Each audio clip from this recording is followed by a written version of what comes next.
Access the financial world on demand. Hear from leading economists, policymakers, and industry experts via live and on-demand webinars, only from Bloomberg. Start exploring to see what's moving the markets. Visit Bloomberg.com/webinars. How did you make the decision to move to the Bahamas of all the options out there? We've been looking at the Bahamas for a while. They're one of the first countries to roll out any comprehensive regulation for cryptocurrencies, which we think is extremely important for the space and a really positive sign.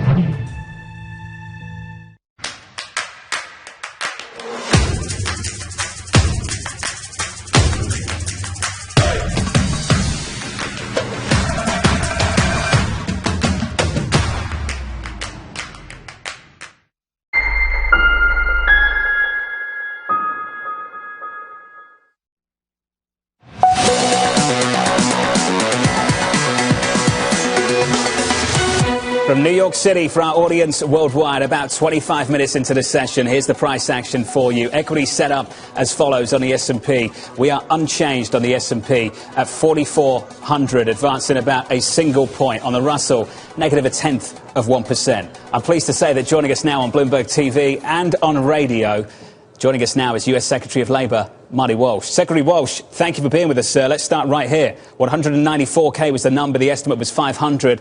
I don't want to start there. I want to start with the participation rate, 61.6. What's holding things back, Secretary Walsh, from your perspective?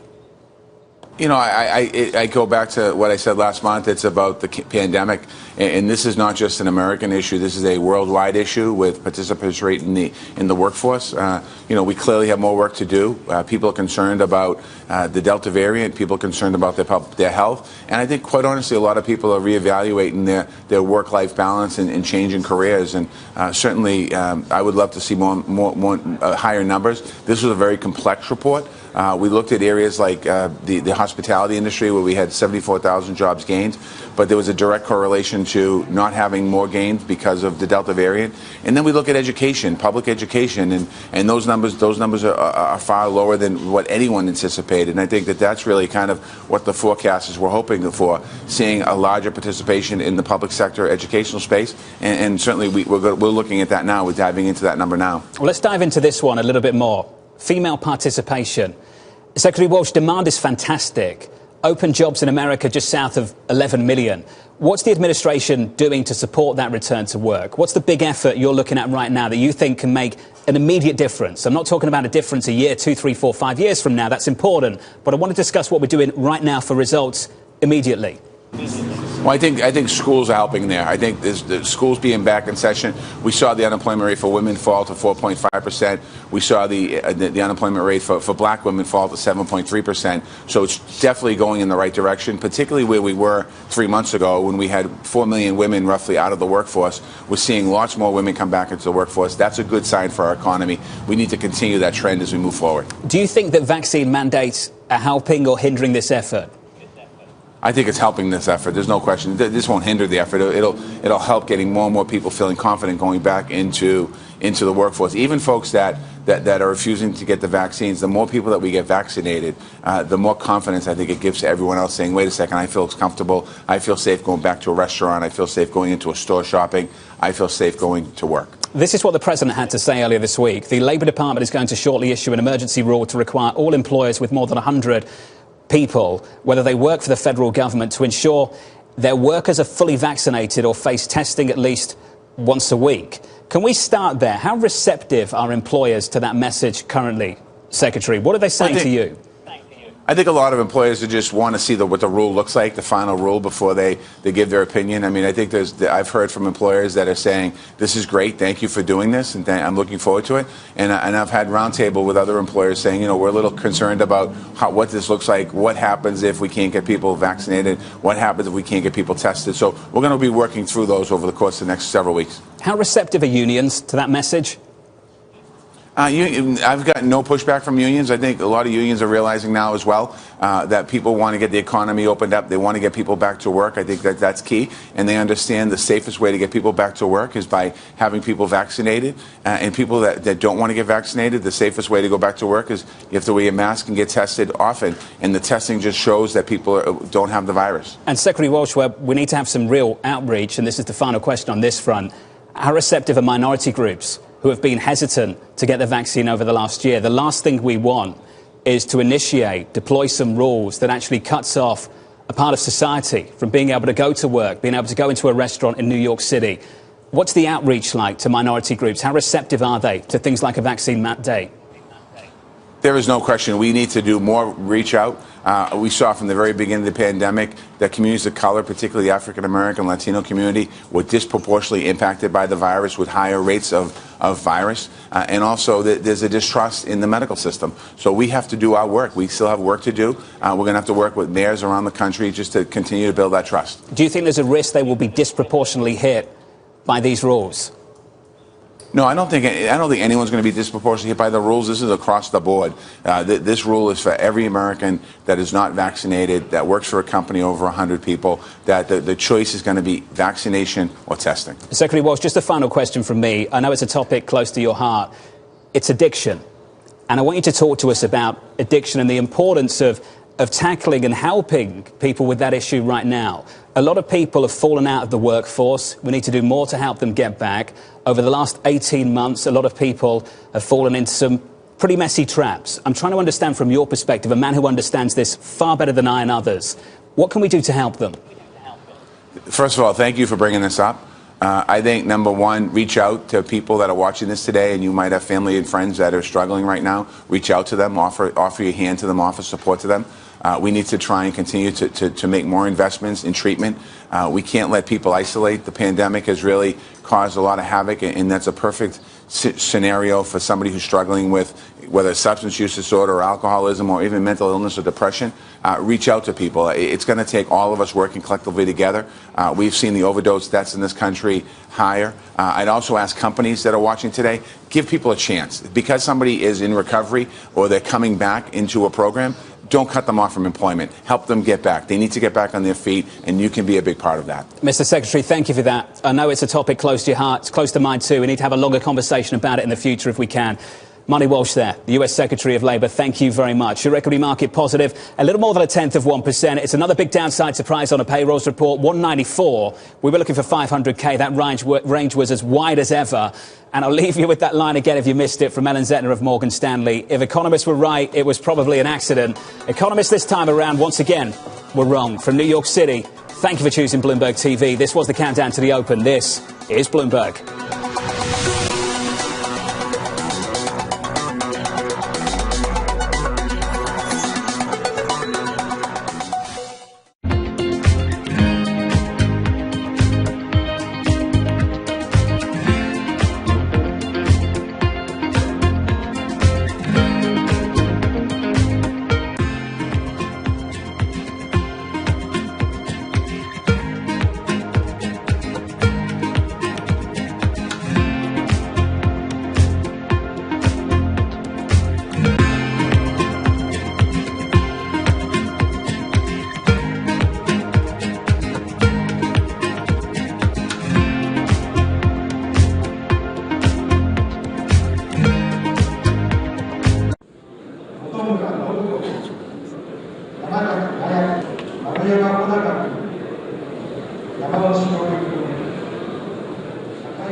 第18条第2項により本院において内閣総理大臣に指名することにこの際暫時休憩いたします。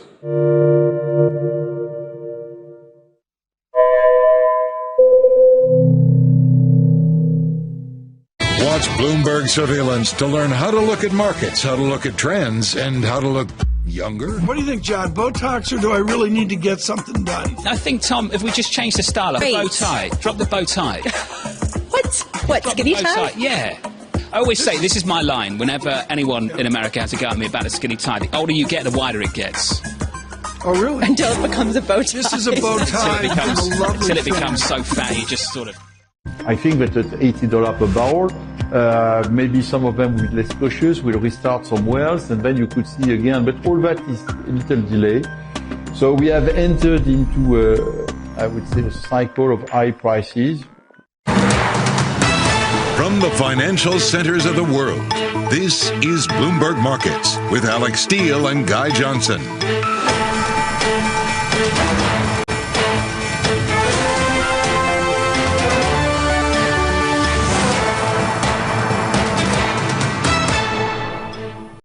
Friday the 8th of October, 3:05 in London, 10:05 in New York, 25 minutes into the trading day in the United States, 35 minutes even, I'll get the maths right. From London, I'm Guy Johnson with my co-host in New York, Alex Steele.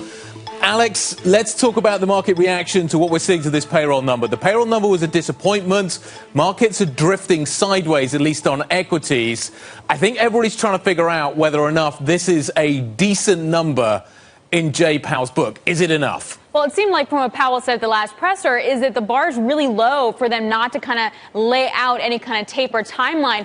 But you take a look at the individual, what we're seeing in the markets, it's wishy-washy, like you just said. The S&P just up by 0.2%. Energy and financials leading the way. We've seen that as we rotate into those cyclical value names. Obviously, energy helped yet again by Brent, up almost 2 percentage points. There is a fire at a natural gas plant in Siberia, which is going to have problems getting gas maybe to China, which then can disrupt the whole market. But we'll talk about that over the next couple hours. What I did want to point out is the 10-year yield. We're now up 2 basis points, 1.6. The convexity trading, that's what we're going to wind up hearing a lot today. You're getting at the point where you might have to sell some of those mortgages because the refi market's going to trail off at 1.6, and that could sort of lead to more steepening of the curve. But I also wonder, Guy, how much of that is all about what's happening in the UK? Front-end yields here very anchored. Back-end yields not, but I wonder if we're just following UK yields higher because they're just shooting up right now.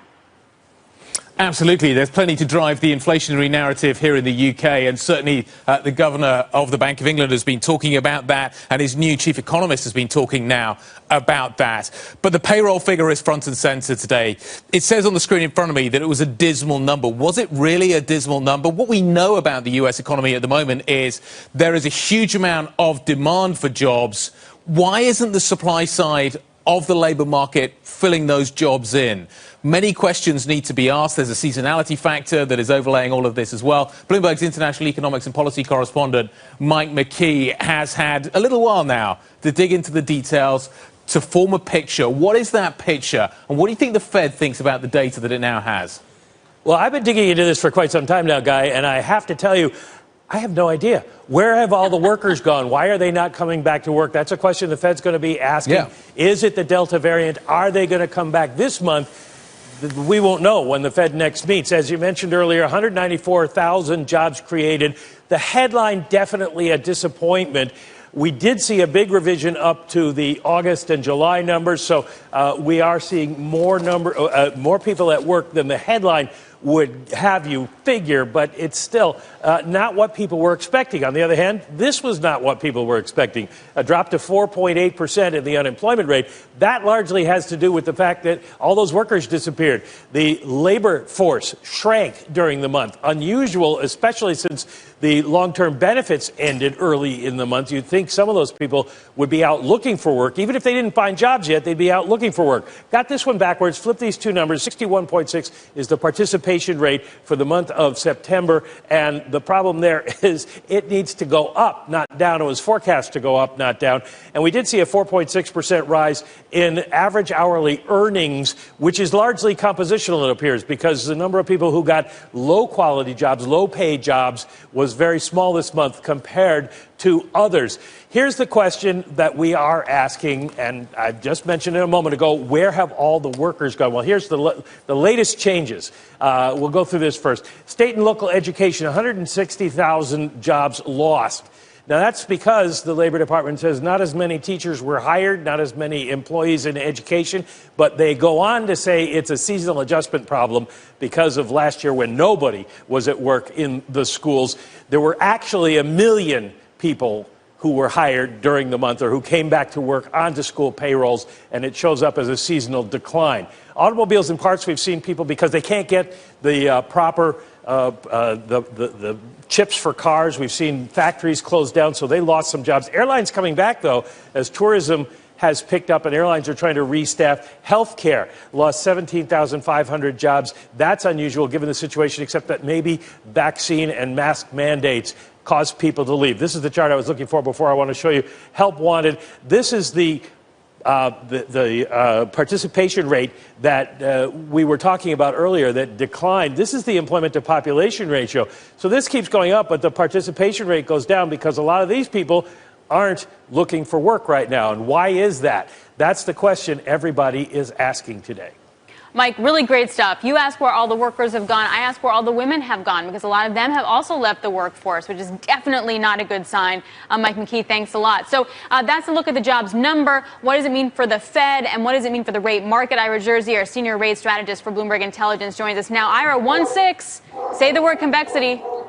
Yeah, a little bit of a convexity pocket here, and I apologize for my dog in the background. She obviously was not happy with the payrolls report either.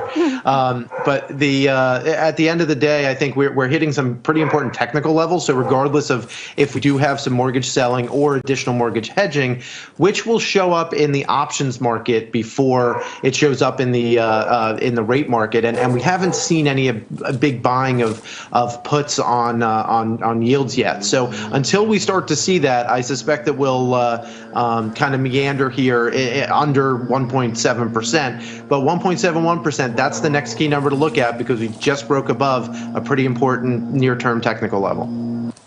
Yeah, oil's moving higher as well. We're keeping an eye on that. You've got TI north of 80. You want to be paying attention to what is happening in the energy story. We certainly are over here in Europe. Ira, thank you very much indeed. Ira Jersey of Bloomberg Intelligence, of what's happening in the rates market. It's a really tough call right now. Somebody writing in saying it really depends on how the Fed plays it, if they're late, if they're on time, in terms of the way that the reaction from the Fed comes through.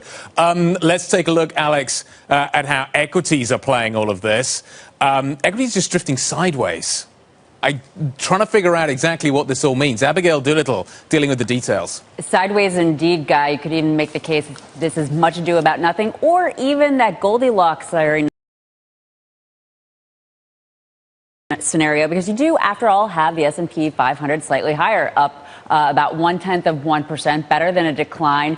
Markets may be telling us that even though this is a headline miss, the report itself is solid for markets, because it doesn't mean that there's going to be a full-on taper. So you, again, have the S&P 500 ever so slightly up on the week as well. And if we broaden it out cross asset class and take a look at what you and Alex were taking a look at before, the picture overall is really sort of just sideways. Not a lot of big moves really anywhere rocking the boat, although the 10-year yield at this point now starting to climb back higher, which is interesting because it does tell you that market participants,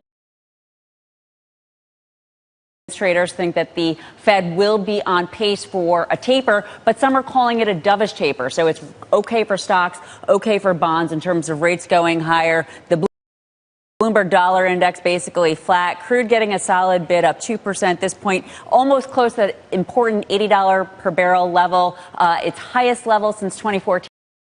That is certainly risk on and a strong indication of the economy. And then gold up 0.4%. The big debate on the year, though, Alex, is it value or is it growth? Well, it turns out on the year, it's both. If we take a look at a year-to-date chart of the value index and the growth index, we are going to see that they're basically, despite the fact that we've had huge gaps where value is outperforming or huge gaps where growth is outperforming, right now, they're both up. It's a Goldilocks year for these two styles, sort of putting the debate to, I don't want to say an end, but it suggests that managers at this point, Alex, favoring both growth and value. Yeah, that's a Tina. That's a Tina trade. There is no alternative trade. Abigail, thanks a lot. Really appreciate it. Abigail Doolittle joining us from Bloomberg. Moments ago, U.S. Secretary of Labor Marty Walsh shared his insights into these jobs numbers. It's about the pandemic, and this is not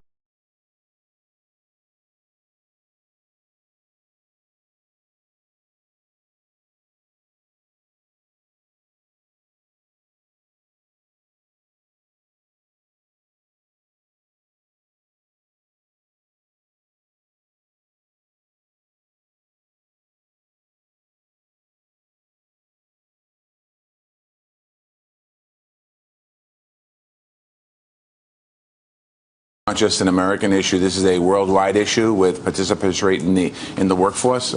We clearly have more work to do. People are concerned about the Delta variant. People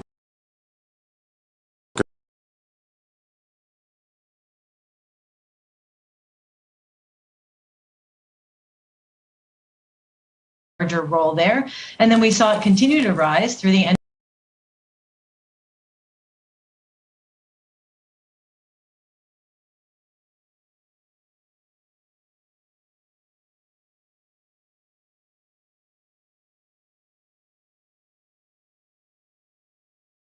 of August into early September, and the rate for the reference week for September that we're looking at in today's jobs report was about the same in terms of caseloads as it was in August. So we're not seeing much improvement there. So people are concerned, and rightly so, concerned about their health and maybe not coming back in yet. Elise, I want to ask the question that Alex asked at the top of the show. Where are all the women gone? The labour force has seen women leaving in significantly higher numbers than men during this pandemic. They're not coming back at the moment. Do we need to see a more stable school story before that happens? I think that's definitely part of the picture here. So we saw many students go back to in-person schooling for the first time. We saw schools across the country opening for 5-day-a-week in-person, no longer doing the hybrid, no longer doing virtual learning. And so there will be, I would hope, in coming months, if we see that stabilize, it's gone on for a few weeks now, if we see that stabilize, that may be some hope that more women will be able to enter. But remember, that doesn't necessarily speak to any concerns about being able to find childcare for women who have younger children, or maybe still caring for older family members who have gotten sick in the last year. So what's the impact of that then on the wage picture? Because that's going to be the inflation pass-through, right? So if you wind up having a tentative women coming back into the labor force, we don't really have a clear picture on that. How do we know what wages are going to do? Well, that's a great question. I think wages is still basically a composition story, which you had just mentioned a few minutes ago. I think that it is still, when we look at wages, economy-wide wages, a lot of wages did go up between 2019 and 2020. Again, that's because the bottom dropped out of the labor market. We may see moving forward the same phenomenon reversed. We may be seeing wage growth actually slowing as more lower wage, lower hour jobs return to labor market. That GDP gap is much smaller than the employment gap because so many of those that were hurt the most, so many low wage jobs, low hour jobs are what's missing in today's economy. Yep. We don't know when these people are going to come back. We don't know what is going on here at the moment. How difficult, therefore, is the job of the Fed? It is trying to figure out where full employment is. I have no clue. Can you help me?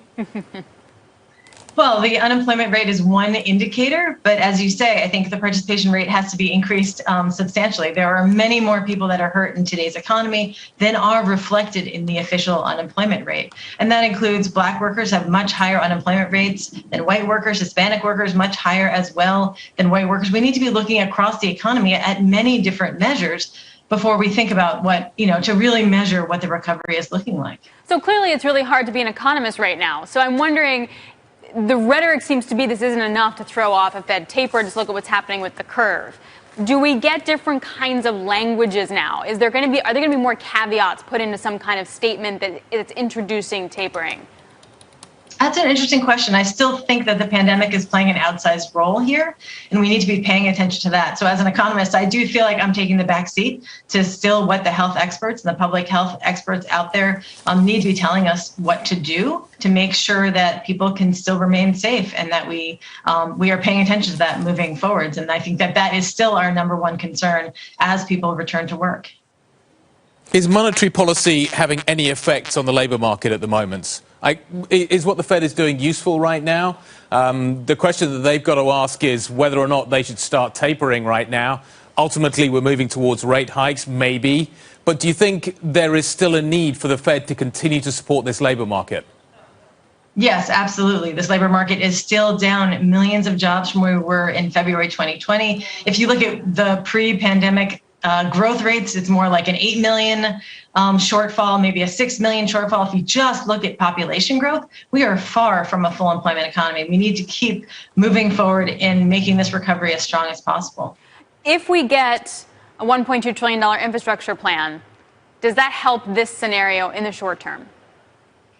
Well, I think it will keep on putting pressure in years to come to make sure that we get a stronger economy that works for everyone. So I think it is an important investment. And we talk about women's labor force participation. Many of the investments will help support and bolster women's labor force participation, will help the economy overall. In terms of kind of how this is breaking down, and we're trying to get an understanding of kind of the various components. We know that jolts are really strong. We know that the labour market has many openings. How many of the people that are not in the labour market at the moment have gone permanently, and how many do you think are still potentially going to come back? Is there any way of figuring that out right now? Because we hear all this talk about the fact that people have retired permanently from the labour market, maybe earlier than they would have originally. How do we know? What can we do to figure out what that actually, what those numbers in those two buckets look like? Yeah, it's a great question. It happened in the aftermath of the Great Recession. People thought that there was going to be this structurally higher unemployment. There were going to be lower, going forward, we would have lower participation in the labor force. And eventually, as the economy picked up, those people came back. They were not missing forever. They were not playing video games. They were not necessarily retiring. They wanted to come back to the labor force. And I think we will see that here as well. I think as the economy picks up, as some of these jobs become better, one of the things we also saw in the last couple of months was a slowdown in wage growth, particularly when we look at something like leisure and hospitality, where some employers have provided anecdotal evidence of shortages. If you would think that there would be shortages, you should be seeing faster wage growth, not a slowdown in wage growth. Really fascinating conversation, Elise. Thank you very much. Elise Gould of the Economic Policy Institute, thank you very much. And Guy, I don't know about you, but anecdotally, I talk to people from different industries across the board, and people are really thinking about like changing careers, doing different things, doing a hybrid kind of career. Like the pandemic really shifted, I think, different priorities. And I'm talking people that I know who like work in the FBI to work in TV. Like this is like across the board. That's quite the switch. I know. Yeah.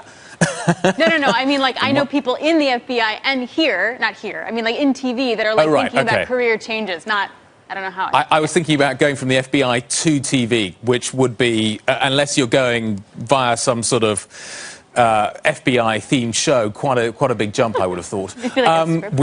We digress down a crazy rabbit hole. Look, I think what's going on here is that a lot of people are still worried about the virus. I think a lot of people, as you say, are trying to figure out what their choices are. I think a lot of people that had benefits maybe still have some of those benefits. You look at the saving rate, it is still relatively high. That maybe gives people cushion, a little bit more of a cushion to take time to make that decision, Alex. This is maybe not working out as quickly as maybe we thought it would. People all coming back.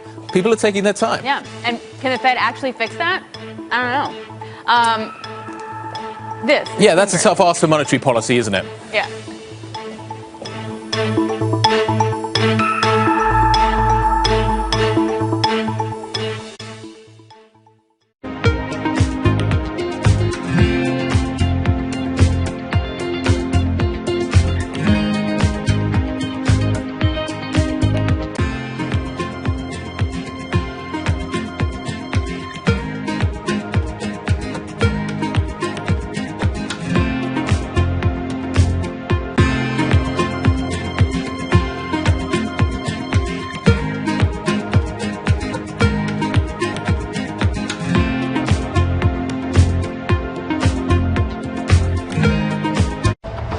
What have we learned from this evergreen crisis so far? From my investment perspective, I think diversification is very important.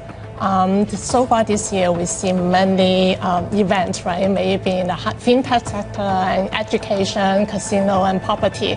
So I think diversification helps you lower your risk on your overall portfolio. Medium term, though, are you seeing more risk and reward in the high yield space in Asia? I mean, how are you viewing this right now? Are there actually buying opportunities given just the selling we've seen? This time is a bit different in the property cycle because in the last, when you see there's a tightening measure, there's always demand there, right? Just the government trying to suppress the demand. But this time we're seeing a confidence issue, is like a buyer strike. Because of the sentiment, the evergreen is hurting the sentiment, and people don't want to buy. And other developer, because they want to get cash.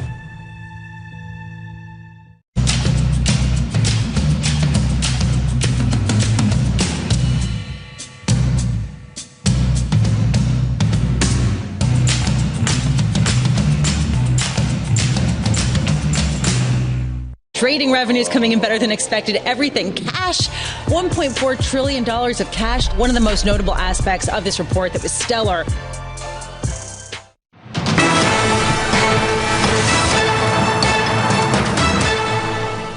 It's time for the Bloomberg Business Flash. A look at some of the biggest business stories in the news right now. I'm Rishika Gupta. Quarterly sales at Taiwan semiconductor manufacturing jumped to a record. That underscores how the world's largest contract chip maker is benefiting from the global shortage of a product that powers everything from cars to smartphones. Third quarter revenue was in line with estimates, and September sales were 20% higher than a year ago. The crypto community has been waiting for years for a U.S. Bitcoin ETF. Now there could be as many as 4 of them in a matter of weeks. This month, the SEC will again review applications for ETFs based on the largest cryptocurrency. This time, they all follow a format that SEC Chair Gary Gensler indicates could be received favorably. And that is your latest business flash. Guy, Alex? Rika, thank you very much indeed. Right, it's Friday. It's ETF Friday. Here with the largest weekly outflows, Bloomberg's Dave Wilson. Thanks, Guy. Yeah, you've got the usual suspect kind of leading the parade, the S&P 500 spiders with the outflows. Beyond that, you see select sector spiders for healthcare and industrial companies at the top of the list, along with 20-plus year Treasury. And, beyond that, I mean, what's interesting is what's happening sort of in terms of, leveraged products, you might say. You have volatility shares coming out with a couple of exchange-traded notes that track velocity shares from Credit Suisse, which they were kind of blew up in the last few years, and one of them only trades over the counter at this point. So, everything old is new again. Everything old is new again. I feel like there's a reference I can. That makes me feel. Can I just say that makes me feel a lot better. I was going to say, I learned today that before you get that jibe in, I already got it in. We did it at the same time. Okay. Also, you got to take a look at what's happening in the gasoline, natural gas market as well. I mean, those ETFs are going to go haywire. Also, coming up, I will break down some individual stock names to play out the jobs number. Look ahead to earnings with Sarah Hunt. This is Bloomberg.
They know me as Magnus TV in Facebook since I'm streaming Axie Infinity.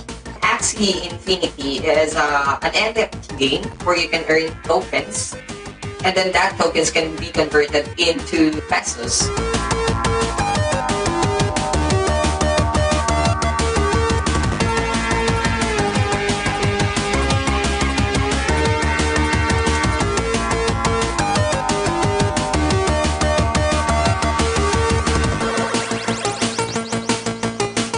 I started, I'm playing almost 4 to 5 hours a day. I'm earning I can say it's really a lot of money. It can help to sustain my family needs and also to sustain my own business that I'm starting.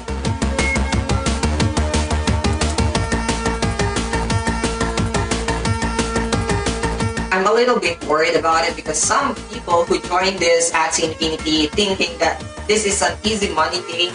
They can earn a lot on this game. This game can sustain their life, and I think that is not the point, or that is not really the game.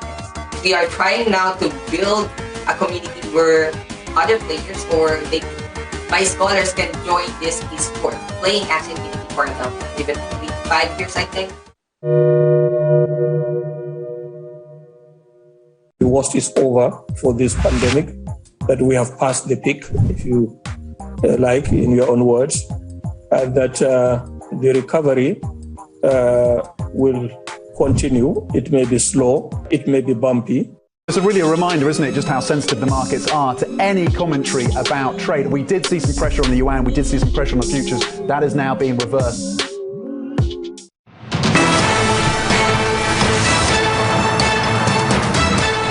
Live from New York, I'm Alex Yoth, Guy Johnson over in London. This is Bloomberg Markets. So the S&P looking for direction following that jobs number. Volume also pretty weak. Here are some of the details underlying action in the market. Abigail Doolittle. It has been one crazy week for the likes of energy and financials. It has been one crazy week, and after that big down Monday, it's been an up week. We have the S&P 500 higher on the week. Relative to energy, that's the best sector on the week, and that has everything to do with oil.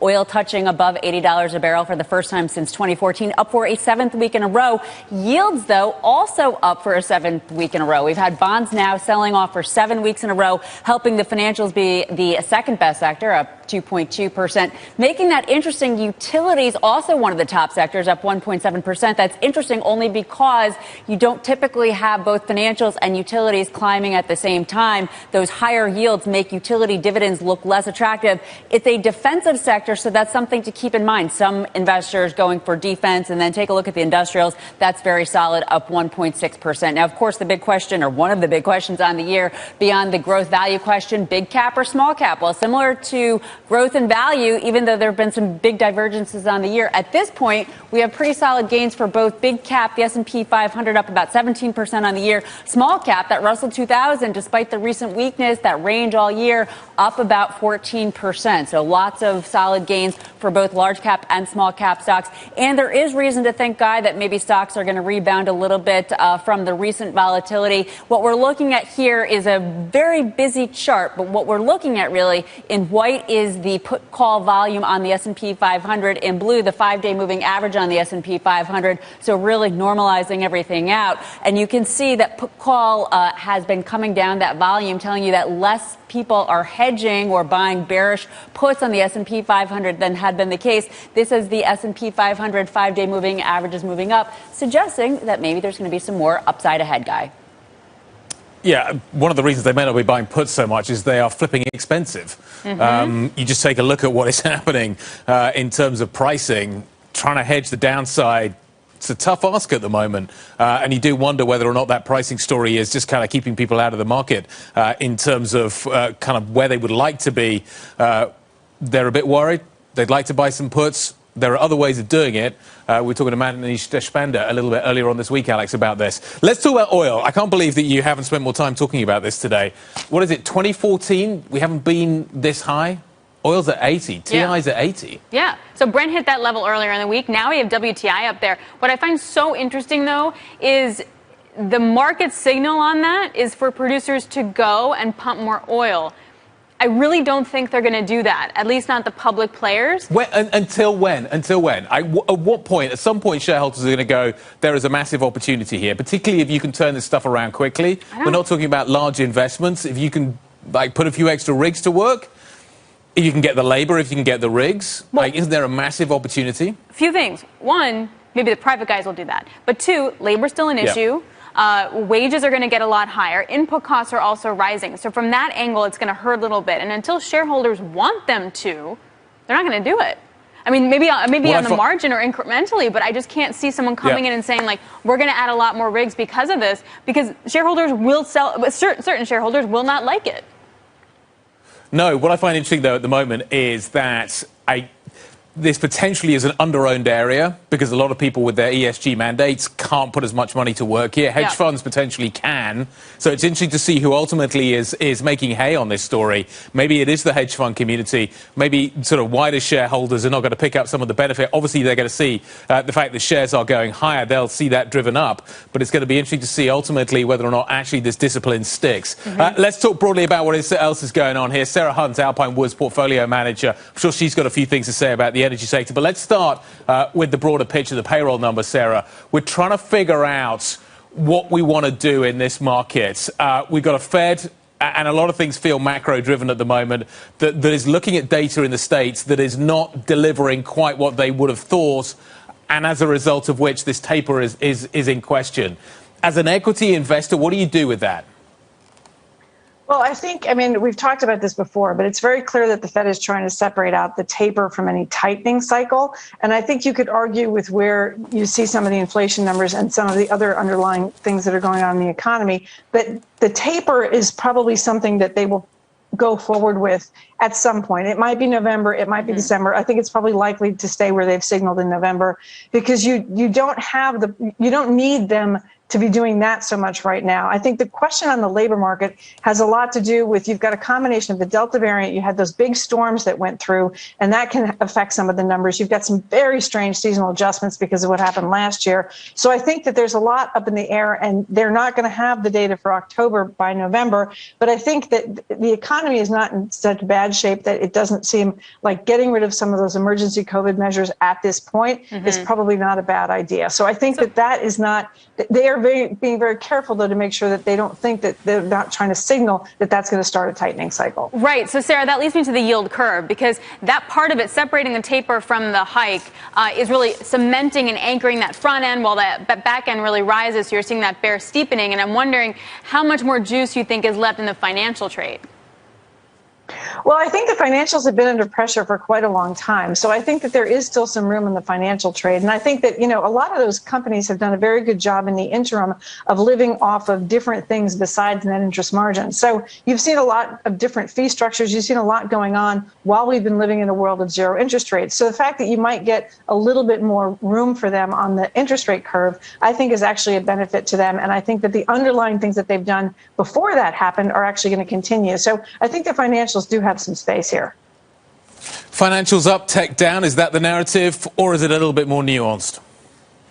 Well, I think the tech down narrative with higher interest rates is one that affects, I think, more the big mega caps than anything else. And even that, I tend to question whether or not that's really that correlation really should exist, because you still do have growth across even the mega cap tech stocks. But I think the underlying tech situation is not going to get worse. I mean, you were just talking about semiconductors and how much they feed into basically everything that we do. The cycles on that are very different than they used to be, and the cycles on technology are very different than they used to be. They used to be driven by individual components like laptops or cell phones, and now you've got everything with semiconductor content in it. So I don't think that the tech sector is one that is going to be as negatively affected by interest rates as people are concerned. But I would believe that there's a knee-jerk reaction as rates go higher for people to stay away from that sector. So I do think that there is some trade-off there, but I don't know that longer term it really exists in that same way. Sorry for that noise. I literally dropped all my beverages in that moment. Sarah, let's circle back then to the other part of the value trade, which is energy. We were just talking about that. So you're looking at the best week here since January of 2020 for the energy sector space. For so long, it felt like the energy stocks weren't keeping up with the actual oil price, and now they are. Do you want to be a buyer of energy stocks right now? And I guess, why? Well, I mean, you were just talking about the fact that a lot of people have an ESG mandate that wants them to stay away from oil. And I think, we've heard from our clients for the first time in the last year or two, that is something that they are more interested in. Now, we have places where we can put energy, where it's not, we've got some hedge funds that we can put energy into. And I think that energy does have some legs here, because you've seen a couple of years of underinvestment. And to the discussion you were having just prior to my joining, the question about whether or not banks are going to fund or shareholders want to fund development, at least in the U.S. and in parts of Europe, for companies to go ahead and make those exploration commitments is a really big question. And there is some short-term movements that you can have on the side of, you can put some more land rigs to work, you can do some other things, but the larger offshore stuff, there's been very little investment on that side. And then the joke in the oil industry is that low prices solve the problem of low prices, because low prices enough, you don't get a lot of investment. So there's going to be some questions there. The move towards a more ESG friendly energy development world, it can't go as fast as people would like it to go. So you still are going to have those you're going to have the underlying need for the hydrocarbons that people are trying to replace. And I think that there's been a little bit of a disconnect on the timing. And so there's been underinvestment on the side of normal sort of fossil fuels, because people are expecting there to be a quick catch up from other sources. And I think right now that's really sort of in question, at least in terms of the timing, not ultimately the goal. Sarah, so we've got underinvestment in energy, potentially leading to higher prices. We've got potentially underinvestment in other materials areas as well. It's interesting to see iron ore popping back up as much as it has off its recent lows. If we're heading into an inflationary environment, if we are going to see inflation picking up, maybe remaining a little bit more sticky, the labour market can't sort itself out, we've got supply shortages across the supply chains, as you've just been referencing, we've got higher potential raw material costs going into all of that as well. How do you want to position in that inflationary environment? Where do you want to be? You talked about financials, but just go a little bit more broadly. How do I want to position my portfolio if I think inflation is going to be with us for a while? So I think that, to the extent that people who are at the latter part of the chain on the industrial side have a harder time pushing on prices, that sometimes the earlier inputs, like right now, the energy inputs those prices can be higher. So I think that there is some opportunity in the energy space. I think there's also some possibilities in the material space. The real question is what's going to happen with the economy, right? So to the extent that we were talking about technology stocks before, a lot of those stocks are now the chains that become more interesting because there is an ability to push price. And I think that as we start to see, you're already seeing problems in the food industry. You're seeing some strikes in the food industry. There's some underlying issues that are difficult to parse out. So I think defense stocks don't look particularly expensive here right now. And I think that you've got a pretty good glide path for those just in terms of spending that's already been appropriated. I think there are areas on the tech space that are very good. I think there's areas in the healthcare sector that are also very good. So there are sectors that work fairly well, but it's kind of trying to figure out who's got the most risk in terms of margins right now, and that will move as you start to see things change because of the it'll start with raw materials and then it'll start to go up the food chain. Mm-hmm. But right now there are places where you're going to get squeezed, and I think that's going to be the tricky part going into the next 12 months. Sarah, it's always so fun to get you on. Thank you so much, Sarah Hunt of Alpine Woods. Good to see you. All right, coming up, the other wild cards, what's happening over in D.C. Democrats really kicking the U.S. debt ceiling talks down the road along with Republicans for about 2 months. More on what this means for Biden's infrastructure agenda. That's next. This is Bloomberg.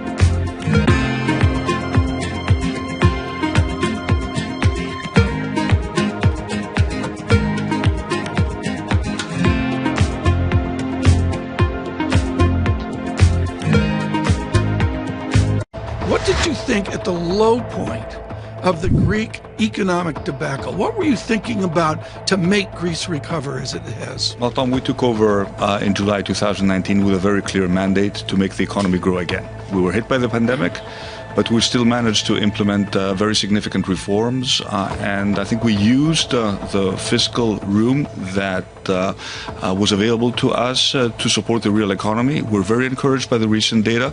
The economy grew 16.2% in the second quarter of this year. We revised our forecasts upward to 5.9%, and this may be a pessimistic forecast for 2021. We see lots of interest for foreign direct investment by American companies, European companies. We're making big progress in digitizing the state. We have a very ambitious green transition plan. And overall, I think the mood in the country after 10 years of crisis has significantly changed. How far will the Bloomberg surveillance team go to get the inside story? The UK will deploy its reserve tanker fleet this afternoon. There we go. Tom McKean and I might be part of the reserve fleet. We might be. That gets deployed. This is more complex than people think. The steering wheel's on the wrong side of the truck. That's the first thing. Oh, my God. Thank you to the gentleman out on Twitter that captured this moment. Wait, question. Wonderful. Who of you has a driver's license? You don't need that. This is a market that over the past few weeks has made it clear it wants to go higher. It got a little spooked by the idea that geopolitical tensions are rising. The growth story in cannabis remains very strong, even after the sort of loosening of the pandemic. There was a worry that there might be wallet spend competition, but so far the cannabis sector seems to be holding up very strong.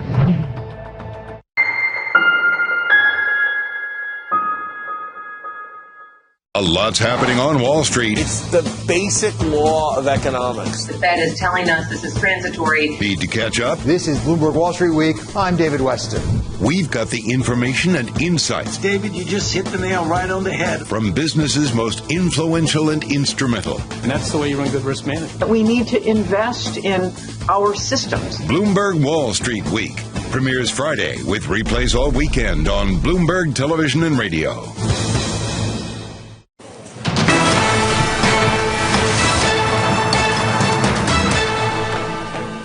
Let's check in on the Bloomberg First Word News. I'm Ritika Gupta. For the second month in a row, the U.S. economy added fewer jobs than forecast. Payrolls rose by 194,000 in September. That's the smallest advance this year. The unemployment rate fell to 4.8%, partly reflecting a decline in the size of the labor force. All this could complicate a potential Fed decision by the Fed to start scaling back monetary support before the end of the year. The European Union is exploring joint action to ease the energy crisis. Bloomberg's learned that one of the proposals would have national governments jointly buying and storing natural gas to avoid future price shocks. Gas and power prices have soared to records in recent weeks because of limited supply. Democrats in Congress are starting to discuss how to make cuts in President Biden's sweeping social spending bill. The president had originally proposed a $3.5 trillion outline. Now he's willing to go down to $2 trillion. The key Democratic Senator Joe Manchin says he could support only $1.5 trillion. Senate Majority Leader Chuck Schumer is hoping a deal can be reached by the end of October.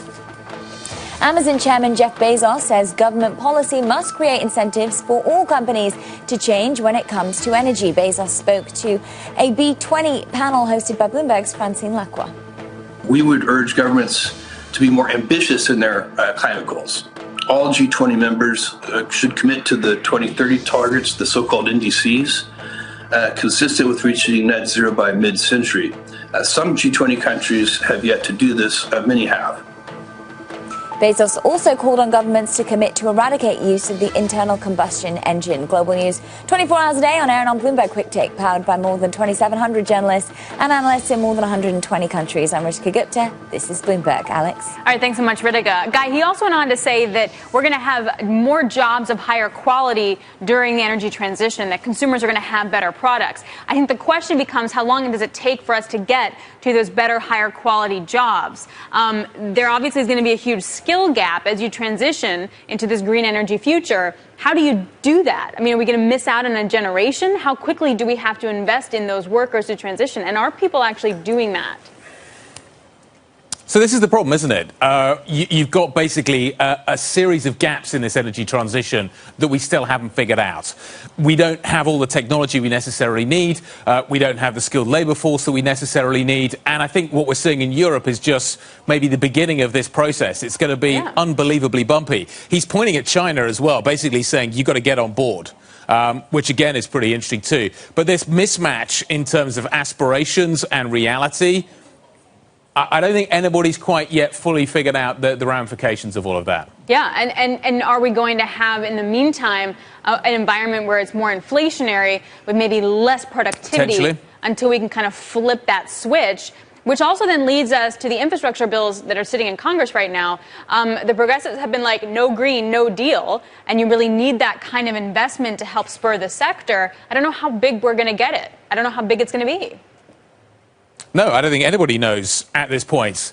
The numbers, if you actually take a step back and think about the range of money we're potentially spending, and I appreciate it's over a long period of time, but nevertheless, these are huge numbers. Trillions of dollars. Yeah. Trillions of dollars in terms of how much money is ultimately going to be spent by the government. So it's certainly something that's worth paying attention to. Janet Yellen was also the Treasury Secretary talking at that same event. And I thought what she had to say was interesting as well. She talked about the fact that the US is still, regardless of kind of, even if it's 1.5, the US is still spending a lot of money here. Other countries potentially and the UK right here could be definitely put front and centre here, potentially thinking about maybe withdrawing some of that stimulus. She's pretty keen for everybody to continue. U.S. economic recovery is intertwined with the global economy. To this end, I've encouraged other major economies to continue strong support measures to sustain their recoveries. Everybody needs to continue to work pretty hard to make sure the recovery is on track. The problem then is, what do you do with that, Alex? Because you find ourselves in a situation where you could argue that we are now in an inflationary environment. And does government need to continue? Should government continue to spend money in that environment at these kinds of at this kind of scale? I know there are plenty of people in the States that are worried about that. If we end up unleashing inflation, that's going to be incredibly damaging. Yeah, exactly. And that's sort of where we're in the logjam over in Congress. So let's get more on that with Emily Wilkins, Bloomberg government congressional reporter. Emily, we still have Congress that needs to, walk and chew gum at the same time. All the different things are still on the table. They need a budget resolution. They also need the debt ceiling and then the 2 infrastructure bills. What's the state of play over the weekend? So breaking it down, the first deadline that's coming up is October 31st. And that is when Speaker Nancy Pelosi has said that she wants to get to an agreement on President Biden's reconciliation, that social welfare and tax plan. And Democrats are currently working on that, but they still have a long way to go. Lots of questions of how much programs should be funded, whether they're going to try and look at a number of different issues or sort of focus maybe on a couple key areas and really try and get those right. That's around October 31st. Of course, they could potentially go past that date as well. After that, the next big date, circled in red on your calendars, is December 3rd. That is not only the date that Congress is going to have to figure out how to lift the debt limit for potentially the long term, potentially the short term, but they're also going to have to figure out how to fund the government, because if it doesn't happen by that point, there will be a shutdown. Let's just talk about that debt ceiling story, because there's increasingly this narrative that maybe the Democrats are going to try and get rid of it forever and try and ultimately kind of put this issue to bed. No other country really has these kinds of problems. Emily, if they were to try to do that, how would it work? That's such a great question, because that is something that you will hear. You've heard it from Treasury Secretary Janet Yellen. You've heard it from House Democratic Majority Leader Steny Hoyer, who have said, we don't want to have to deal with this battle. It's something we don't want to do. There are a couple different options for how they could do it. Democrats have talked about ideas such as minting $1 trillion coin. They've discussed passing legislation that would require the Treasury Secretary to be the one to continue to raise the debt limit. So there's a potential proposal out there where they could raise the debt limit to, say, $100 million gazillion, some number that we know they're never going to reach. Well, I don't know. It's possible. Yeah. How do they do it, Emily? Emily, how do they do it? What's the procedure? And that's a really good question, because the thing is that it would be hard to get Republicans to go along with a lot of those ideas. I mean, Republicans have really been able to successfully leverage these debates over the debt ceiling to get their own priorities through as well. And so I think that's why at this point you're just talking about a simple raise of the debt limit. Remember, too, if Democrats do this through that reconciliation process, that means they don't need Republicans. They're limited in what they can actually do. The reconciliation process isn't for everything. It's only for things that have a direct impact on federal spending and how money is spent. Emily, thanks a lot. Really appreciate it. Bloomberg's Emily Wilkins, great reporting this week. Thanks very much. This is Bloomberg.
when Guy and I are here, we both talk about our favorite chart of the week. So here's mine, Guy.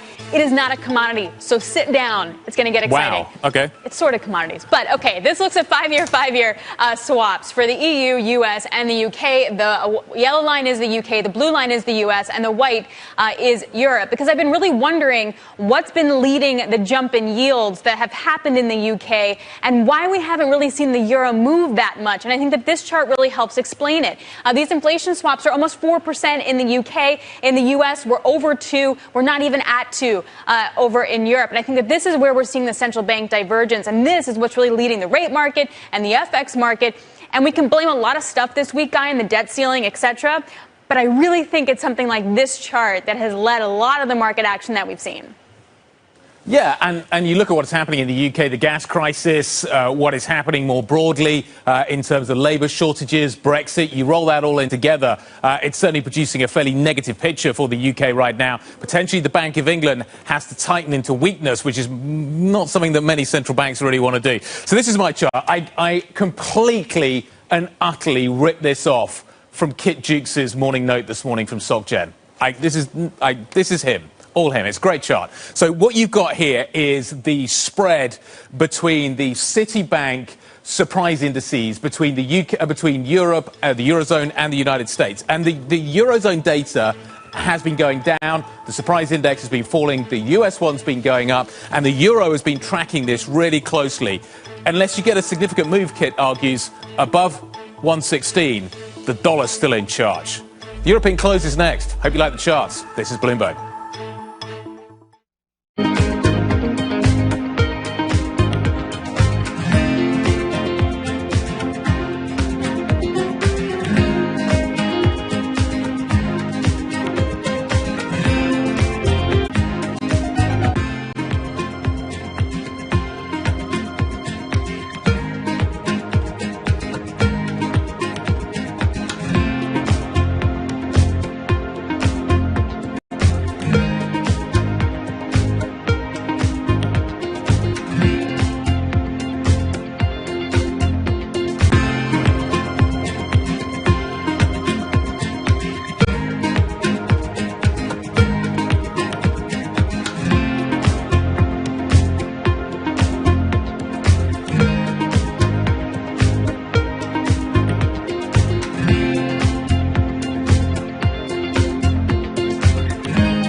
OECD nations need to end coal use by 2030, developing nations need to follow suit by 2040, and we need coalitions of solidarity between countries that still depend heavily on coal and countries that have the financial and technical resources to support transitions, because it is essential that no more coal power plants are built.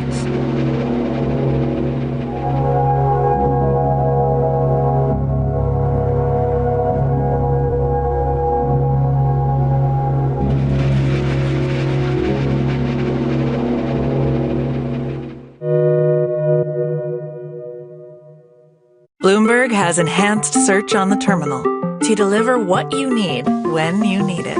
Now, you can simply type phrases in everyday English in the command line. Compare financials. Find people. Analyze markets. You can enter phrases or ask questions. What do you want to know today? Ask a question or visit SearchGo to find answers now. We have no exposure to Evergrande, is the short answer. Our own strategy on China for the last several years has been built on building independent credit decisions and credit underwriting. Trading revenues coming in better than expected. Everything cash, $1.4 trillion of cash. One of the most notable aspects of this report that was stellar. The countdown is on in Europe. This is Bloomberg Markets European Close with Guy Johnson and Alex Steele.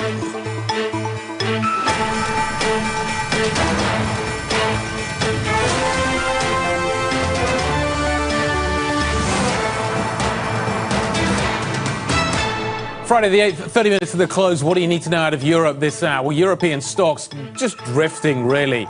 This as US job growth disappoints for a second month in a row. The euro tracking a little bit higher, still around kind of or below 116, though, against the dollar. Ireland abandoning its 12.5% corporate tax rate, removing a major hurdle to an OECD deal, if I say that fast, that could deliver a minimum tax rate of 15% for global multinationals. We'll talk about that in a moment. And the EU is set to explore joint gas purchases and storage as weather forecasters warn that temperatures and wind speeds are set to drop in the near future. Interestingly enough, Gazprom says that exports continue to China despite a major fire at the Amur processing plant in eastern Siberia. Let's take a look at where the markets are right now. Equity markets, as I say, just sort of drifting right now. We're down a touch. We're down by around 0.2%. Incredibly choppy week. We're continuing to see gas prices coming off, but we still remain, Alex, at very elevated levels. Yeah, OECD deal. It's easy. Just say it real fast. OECD, yeah. You work on that. Okay. So within the markets, it looks like we're buying energy and we're buying value. That kind of is what we're looking at here. So energy still up almost 3%. You have WTI at 80, which is the highest level since 2014. Financials also getting a nice boost as well. But after that, it's the S&P Tech, which is leading the way, which is the third best performer in the S&P. And NASDAQ 100, though, trading a little heavy. And I should point out, volume not great across the board for all the major indices. NASDAQ 100 off by 0.25%. But this is what I did want to really focus on here, and this could be a reason why you're also seeing a nice bid into financials, is the 210 curve here steepening in 128. You have the front end really anchored by the Fed. If we're going to make that distinction between a taper and any kind of hike on that jobs number, the back end, though, for yields being led higher. Is it really that here in the U.S., or are we at 1.6 because of what's happening in the U.K., because of higher inflationary issues in the U.K., potential growth issues in the U.K., and that's just dragging up that long end? Alex continues to blame us for pretty much everything at the moment. I'm just putting it out there. It's not all our fault. Yes, it is. I appreciate that everything is your fault. Maybe the gilt market has been having a disproportionate effect, but nevertheless, not all our fault, I promise. The US jobs report may be a contributing factor to all of this. Basically, the September number, the slowest this year. There's all kinds of weird things happening in the labour market in the United States. People are not coming back into the labour market that many people thought would. Marty Walsh is the US Secretary of Labour. He spoke to John Ferrer a little bit earlier on this very issue. It's about the pandemic, and this is not just an American issue. This is a worldwide issue with participation rate in the workforce. We clearly have more work to do. People are concerned about the Delta variant. People are concerned about their health, and I think, quite honestly, a lot of people are reevaluating their work-life balance and changing careers. The Labour Secretary. Let's recap what we know, what we don't know, what we need to know with Bloomberg's international economics and policy correspondent, Mike McKee. Mike, we've talked about it since the number came out. Where is everybody? Where are the workers that we need to fill all the job openings we know exist? Well, maybe we need to ask an astronomer, because what we've got is kind of a black hole into which those people have disappeared. This is the total number of people who are employed. And as you can see, we not only have stalled out in closing the gap, but this is the rate at which we would have added more people into the employment roles had the pandemic not happened. So we still have a pretty big gap to fill. It didn't change all that much with this report of 6 to 8 million people, depending on how you're counting it. And they're not there to hire. We've got the jobs open, but we don't have the people there. Let's take a look at some good news, though, in this report. It wasn't all bad. One thing that we did see was a rise in hours worked, a significant rise of 0.2 in hours worked. That tells you that at least the overall economy is not rolling over, because those who were at work were working harder. Interestingly, though, hours worked did not go up for people in the leisure and hospitality industry, even though there were only 76,000 jobs created there. A little bit odd that maybe because people were staying home and not going out, the two factors could be related. And finally, let me just defend my colleagues in the business of forecasting. This is the difference between what we get in terms of jobs and the forecast. And as you can see, it was very close for a long time. Of course, nobody could account for the pandemic. But look what's happened since. A lot of volatility. There's no models that account for what happens when you reopen the economy, and so it's very hard to forecast. Why you got 0 to 770,000 as the range today for forecasts closer to zero than 770,000, but it isn't easy, guys.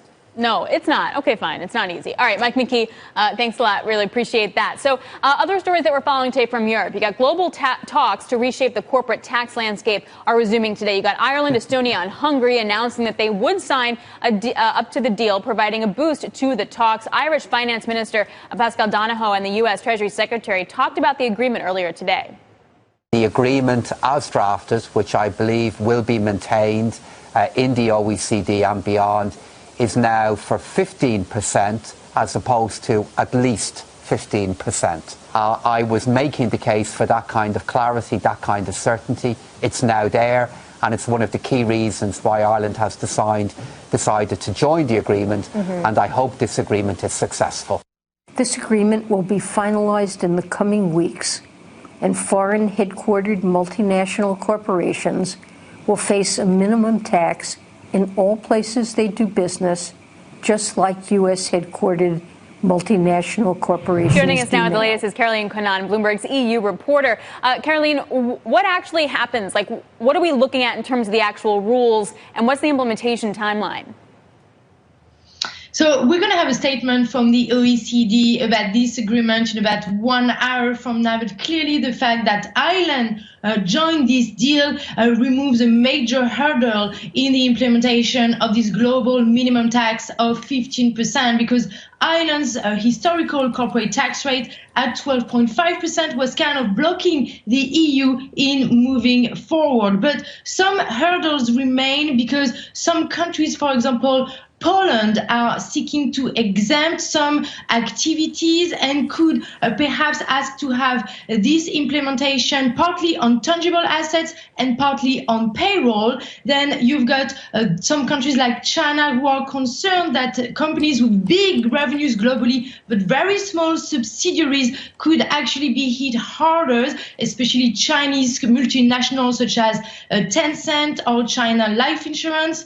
You also have the hurdle of how to share profit from the digital taxation. And in fact, India could ask for this global tax deal to be slightly delayed because they want to share a bigger profit from digital taxation. And finally, of course, you have implementation. This will require changes of treaties, and the US Senate has already threatened to block ratification. So still a few hurdles, of course, towards this global tax deal. And if it all goes according to plan, implementation should start in 2023 with a transition period of about 10 years.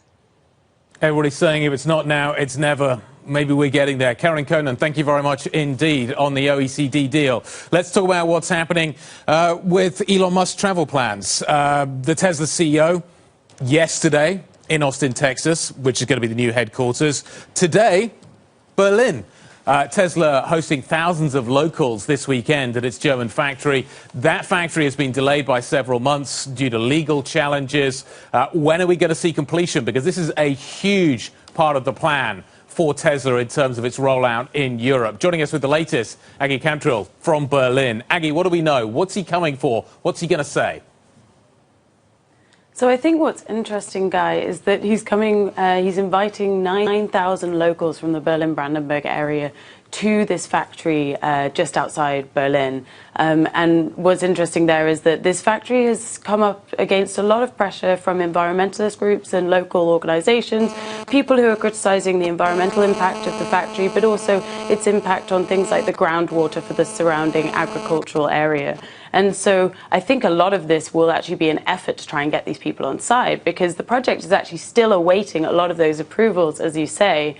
And it's also worth noting that this factory that's part of a much bigger project from Tesla is also worth noting as part of a requirement for German automakers to also be responding to the changes and the needs for electric vehicles in the future. And Daimler, Volkswagen, BMW have all made big commitments to transform their own output to make more EVs in the next 10 years. And it's going to be important to see how they can respond to the likes of Tesla in their own country.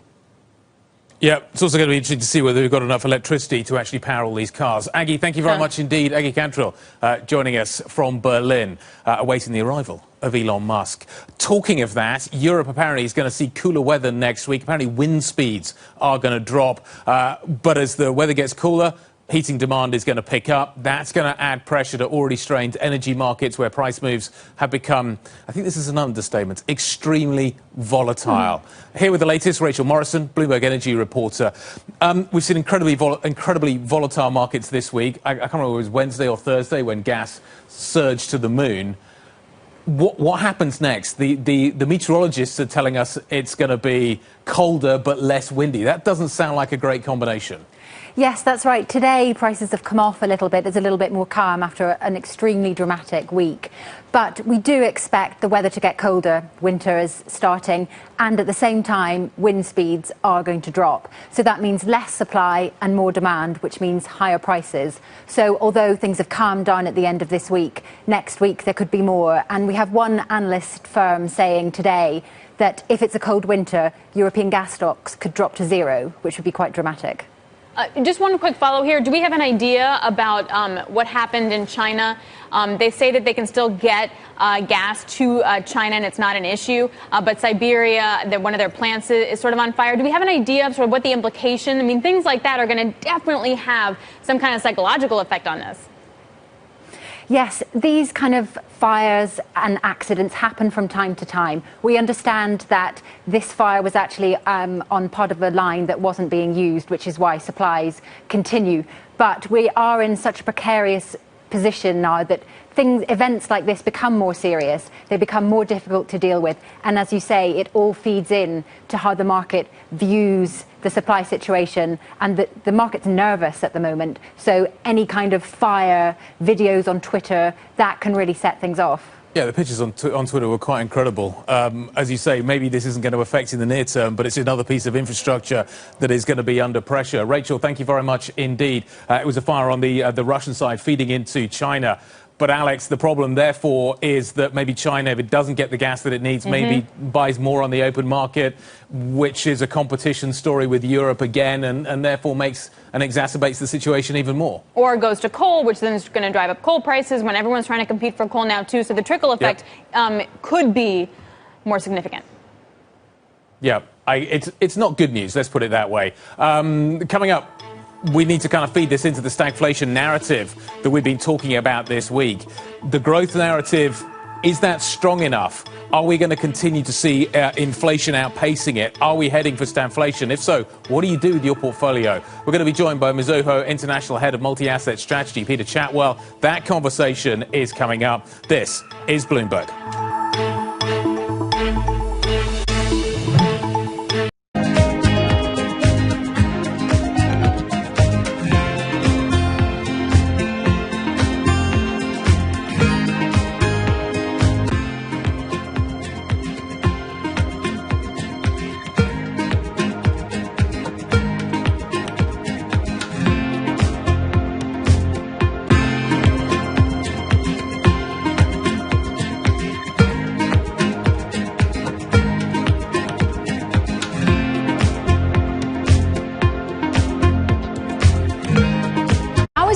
Dealing with that blackout risk, those energy prices spiking? Well, in the first instance, we will manage it over the next while. I think the key agenda item for Ireland on the energy front is wind, and we've been great developers of onshore wind. The next decade in Ireland will be offshore wind, and we have streamlined our planning application framework for investors so they have certainty in terms of applying to invest in terms of offshore wind infrastructure in Ireland. So that will be a key agenda item of ours, and renewables. We have a very strong climate component in our government and in our government programme, and that, of course, is not disconnected from the energy agenda. And there will be challenges of that, there is no doubt, but we are making considerable progress. Are you worried about the here and now? Are you worried about blackout risks? Are you worried about the amount of consumption data? Data is taking up considerable demand in energy terms, but we have been robust in terms of meeting that to date. Access the financial world on demand.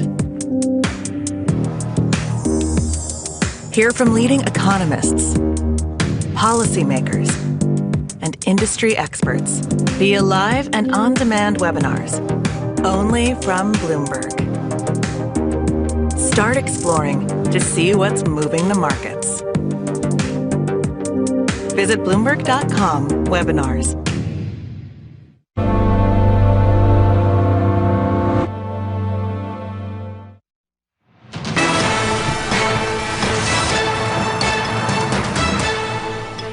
Thanks to this exceptional response, we are now witnessing a highly atypical recovery.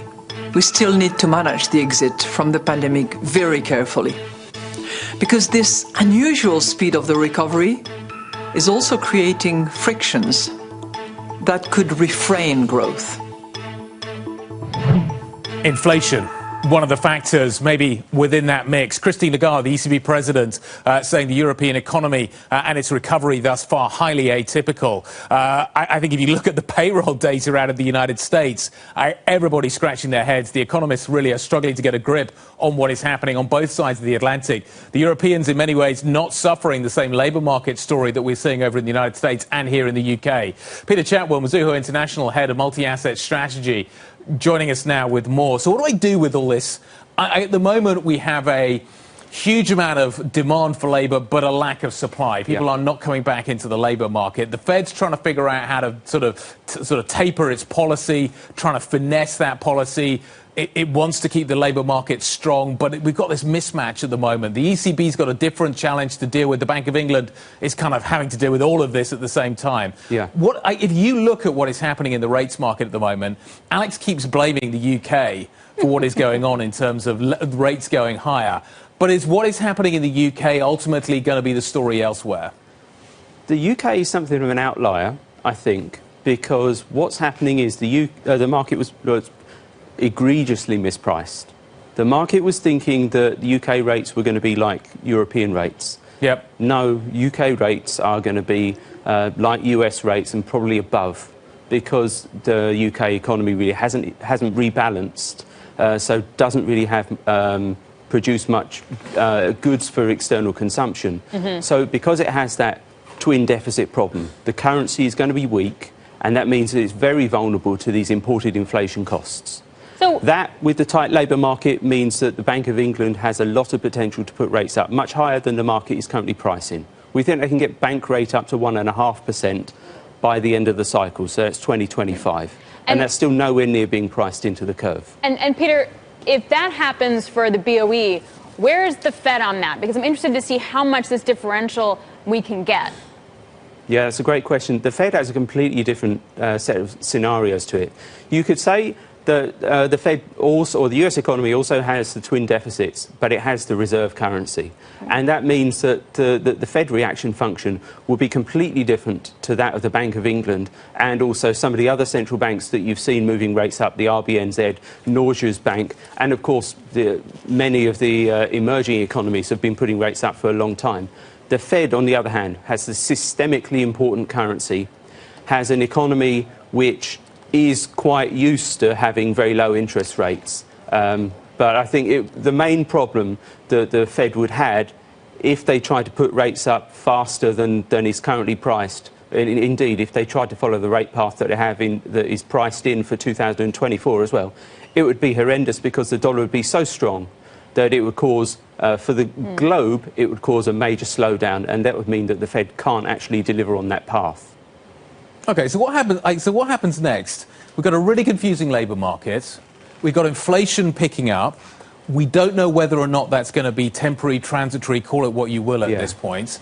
What do you do with rates? What do you do? Like, where do we see the story going? Because if inflation is going to stay as high as it is at the moment, then rates have to at some point start moving up.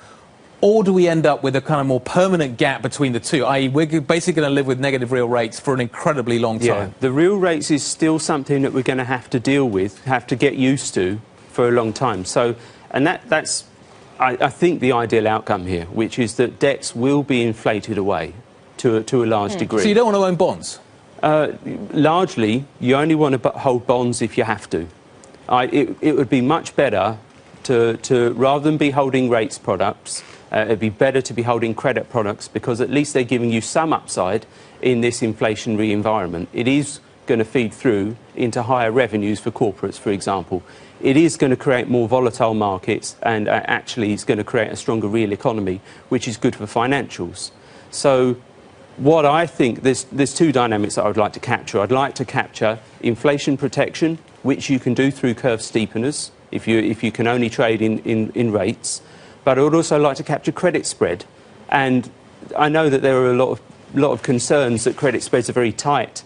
And at this point in the cycle, getting towards tighter monetary policy, that could be an undesirable investment choice. But I don't think, that with the exception of the Bank of England, I don't think lift-off is anywhere near for most of the central banks. And for the ECB, I don't think they'll lift off this cycle. So, Peter, from the way you're describing it, though, it seems like you have to also own equities in this environment. Yes. Yeah. And so that's a challenge, because if you look at the S&P 500, everything that's baked into the price probably takes into account next year's growth as well. So it's a difficult environment when you're looking at US equities, and particularly tech. There's a lot of vulnerability there. But if you look into the more cyclical equity markets, and so there, Europe is a clear good candidate there. I would say Japan as well, particularly with the weakness that Japanese equities have suffered in the last 3 weeks. That's a major upside trade, I think, for equity investors, is to rotate out of the US into Japan and into Europe. And still there's upside in that inflationary environment. There seems to be two scenarios here for the Fed. They either go early and deal with the inflation story, and that is one scenario for the shape of the curve. But if they're late and lift off aggressively, that's a completely different story as well. One's flat, one's steep. When are we going to know which one it's going to be? Well, the first choice, that would be a policy error, and it would be immediately cause a twist flattening of the curve, and risk assets would sell off. And I don't see how they can deliver on that scenario unless they're forced to. And by forced to, I mean unless we are faced by runaway inflation, where wages spiral higher. And today's data doesn't show that. Unemployment rate came down, wage growth didn't accelerate. So I don't think the wage spiral is imminent at all. But structurally higher inflation is something we've got to get used to.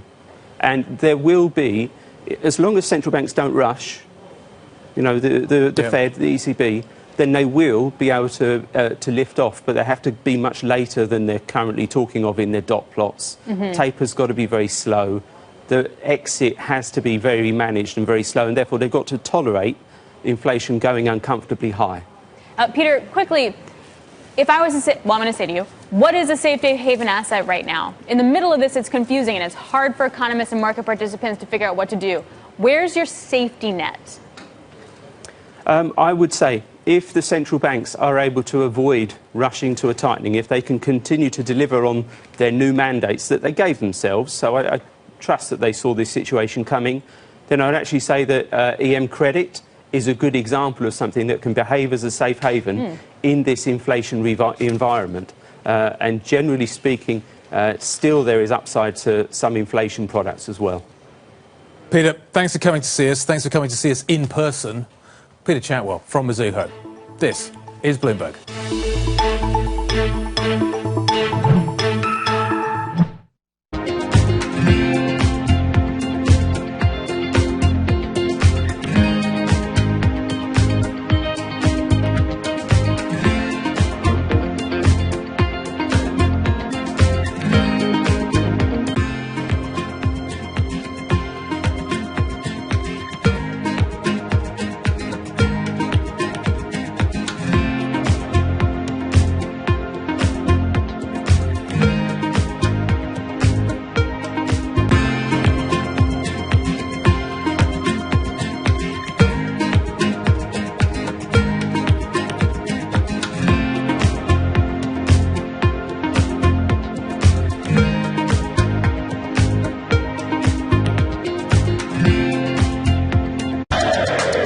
From New York City. We're here in London, in Sydney, in San Francisco. 9 a.m. in Beijing and Shanghai. Good morning, everyone. Have a great evening.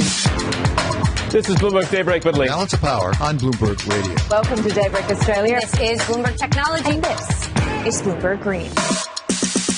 To recap the headlines. You do not want to miss this story. Really good news on the jobless claims How front. are you thinking about those dynamics?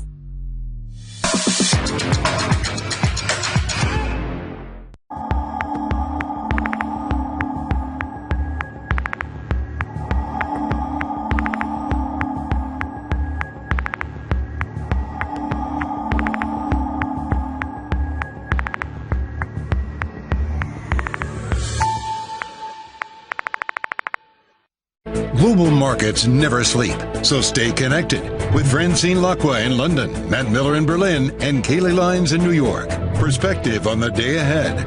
Bloomberg Surveillance, Early Edition. Weekday mornings on Bloomberg Television.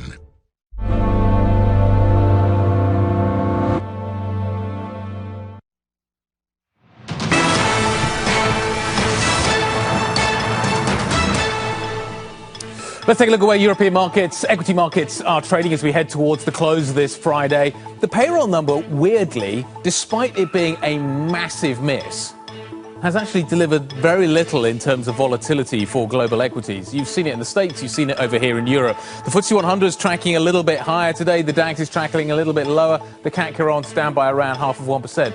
But kind of relative to where you would have thought we would have been, considering the scale of the miss that we've just seen coming out of the US payroll number, I'm surprised that we're not seeing more volatility and actually higher volumes. Volumes are quite low as we come into the end of the day, end of the week. Anyway, what are we going to talk about next? Only Russian gas can save Europe this cold winter. That's according to WoodMac. We're going to get the author of that research next.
Impact China's growth because it is already slowing. Chinese manufacturers are curbing production.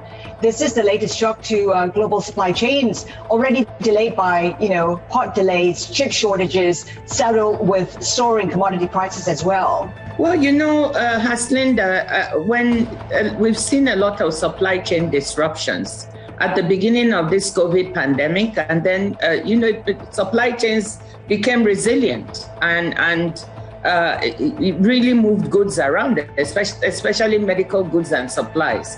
But now, at this part of the pandemic, we are seeing disruptions again, and discontinuities. And that is because of what we spoke about, the demand that is pent up.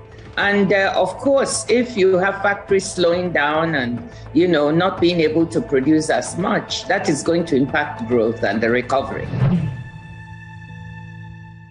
Watch Bloomberg Surveillance to learn how to look at markets, how to look at trends, and how to look younger. What do you think, John? Botox, or do I really need to get something done? I think, Tom, if we just change the style up a little bit.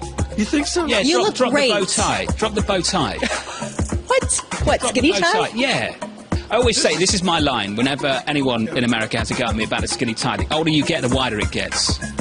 Oh, really? Until it becomes a bow tie. This is a bow tie. Until it becomes so fat, you just sort of...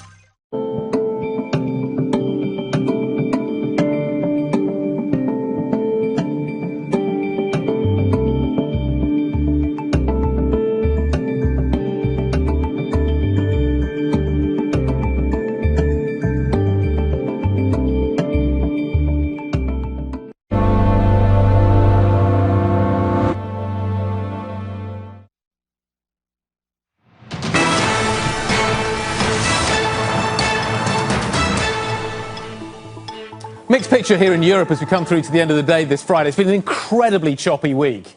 And in some ways, as I said before the break, you would have thought, given the miss that we've seen on payrolls today, that you would have got a bigger equity market reaction. It's not happening. European stocks are basically just going sideways today. You got the CAC down a little bit, only down by 0.5%. Now, in kind of normal times, that wouldn't be a very big move, but actually, in these times, it maybe is a little bit bigger. But nevertheless, the DAX is only down by 0.2%. London's up by 0.3%. Europe, basically, in aggregate, is going sideways. But it has been an incredibly choppy week. So let's take a look at what the week has looked like. This is the Stock 600 over the last 5 days. And basically, it looks like a seesaw. It is up, down, up, down, up, down. We used to call it RORO, risk on, risk off. That seems to have been the story. There's been a lot going on. We had a lot of economic data. The gas story has been really front and centre here this week. So there's been a lot to factor in. But at the end of the week, equity markets are still up by over 1%. Which is worth kind of just thinking about in terms of all the challenges, all the things that have been thrown at this equity market this week. Very few of them have stuck. We're not up in the mid sort of 70s, 470 we were. Now we're sort of in the high 50s, 457. But nevertheless, it's been an incredibly choppy week. So let's take a step back and take a look at kind of what's been going on from a sector point of view. I think that's probably worth dwelling on as well, just to give you an idea of the kind of rotation that we have seen. The GRR gives us that as well. There's been some individual stock stories that are worth focusing on as well. But the GRR kind of gives you just an idea of what's happened here. The rate market and the bank story have gone hand in hand. So what we have seen this week is yields coming higher. That has helped the banks out. So banks are looking as the winner this week. But then you look at the basic resources, the inflation narrative. Basic resources, the miners there, the energy's there as well. Both of those two sectors have picked up really quite strongly. Bottom end of the market, travel and leisure. There has been some equity issuance this week, but more broadly, a lot of confusion about what the state of play is in terms of travel rules, and higher energy costs are going to feed into that sector as well in a negative way. Retail has not had a good week. Real estate's not had a good week as well. So it's really interesting to see how the narrative has developed. But I would say banks, basic resources and energy is the real takeaway story this week. The other narrative, as I say, has been the inflation story around what's been happening with commodities. And here you've got the kind of the one, that should be the 1 week nat gas story, but it's not. That's the 1 week Stock 600, which we've just taken a look at. But nevertheless, gas this week, again, kind of shooting to the moon. I think it was Wednesday. We got that kind of really big move first thing when I got into the office, kind of plus 40%. Then this kind of big move down as Vladimir Putin came in. There you go. You can see it there. This kind of move up and then down. On the week, gas prices are down by 10%. At one point, it looked like it was going to be a very different narrative. We'll get the view from Wood Mackenzie in just a moment. I want to wrap things up by taking a look at some of the individual stock stories, the single names. I've gone for the kind of the MRR 1 week here, i.e. it pulls together all of the gainers that are on the week. And what I can tell you, because I'm not going to be able to show you this, is that Tesco is one of the real standout stories. The UK supermarket sector is still absolutely front and centre, Alex. There's a lot of people circling the UK in terms of picking up assets. Private equity very much looking at this story. Going into last weekend, it was what was going to happen with WM Morrison. I think coming out of this week, it's what's going to happen to the UK consumer. Is the cost of living sort of story going to be one that actually ends up being a huge issue this winter as we do see these gas prices coming through? If you've got to pay your gas bill, you're not going to be able to buy other things. And I think that's something the UK is going to have to deal with. Yeah, absolutely. And already you're seeing shortages on shelves of items, and then you add on this.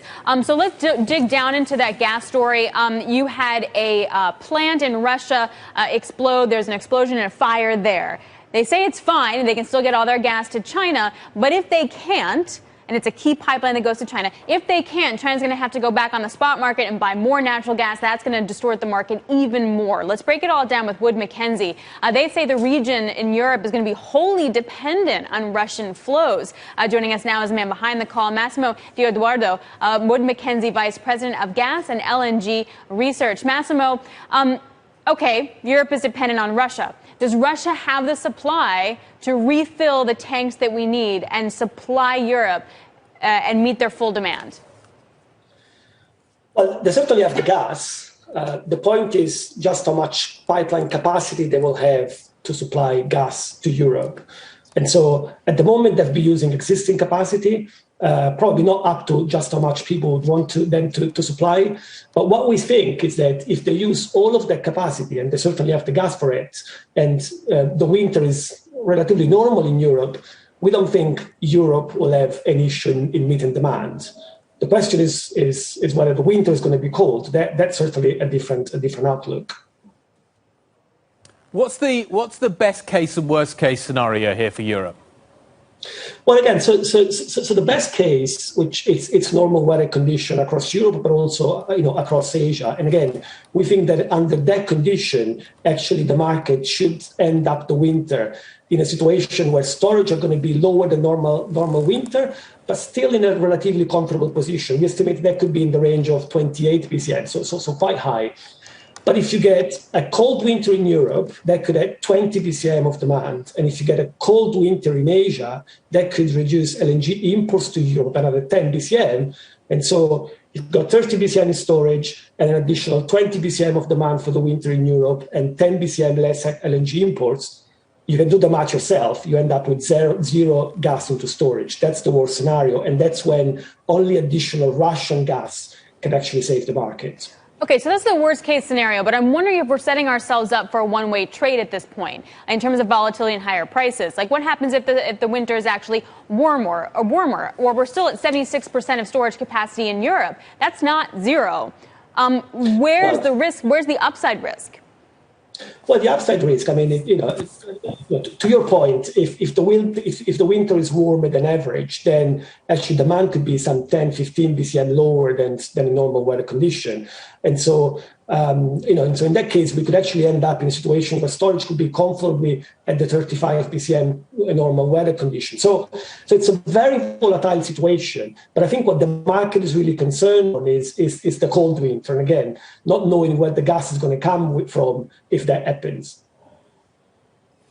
In terms of individual countries, who's the most exposed here? The UK looks like it's kind of front and center right now. How different will each individual country be in Europe if we are going to see the worst case scenario? Is it going to be everybody's in the same boat, or are different countries going to fare differently? I think in the spectrum of country, to your point, you've got the UK, which is going to be in a very perilous position, and that's because its storage capacity is extremely low compared to demand. There could be as much as only 10 days of storage demand left, in the winter, and so it will only be will fully be dependent on gas coming from Northwest Europe. And you can imagine that if the situation gets really bad, then whether that gas is going to flow to the UK might be questionable. On the other side, you've got Italy, where there is a requirement to put gas into storage, regardless of pricing dynamics. And so, to some extent, Italy is in a better position than other less regulated markets because, again, it's been able to fill up storage up to points. I mean, obviously, the market is all very well interconnected, but certainly on one extreme you've got the UK, and on the other extreme you've got Italy. Walk me forward to next year, for example. What's the long-term effect of this going to be? Vladimir Putin was blaming the fact that Europe had been opting for more of spot market buys for LNG versus longer-term contracts. Obviously, Putin's going to be talking his book with Gazprom, but that's not an irrelevant point. We had been transitioning the market. Those 15, 20-year contracts were harder and harder to come by. Does that change now?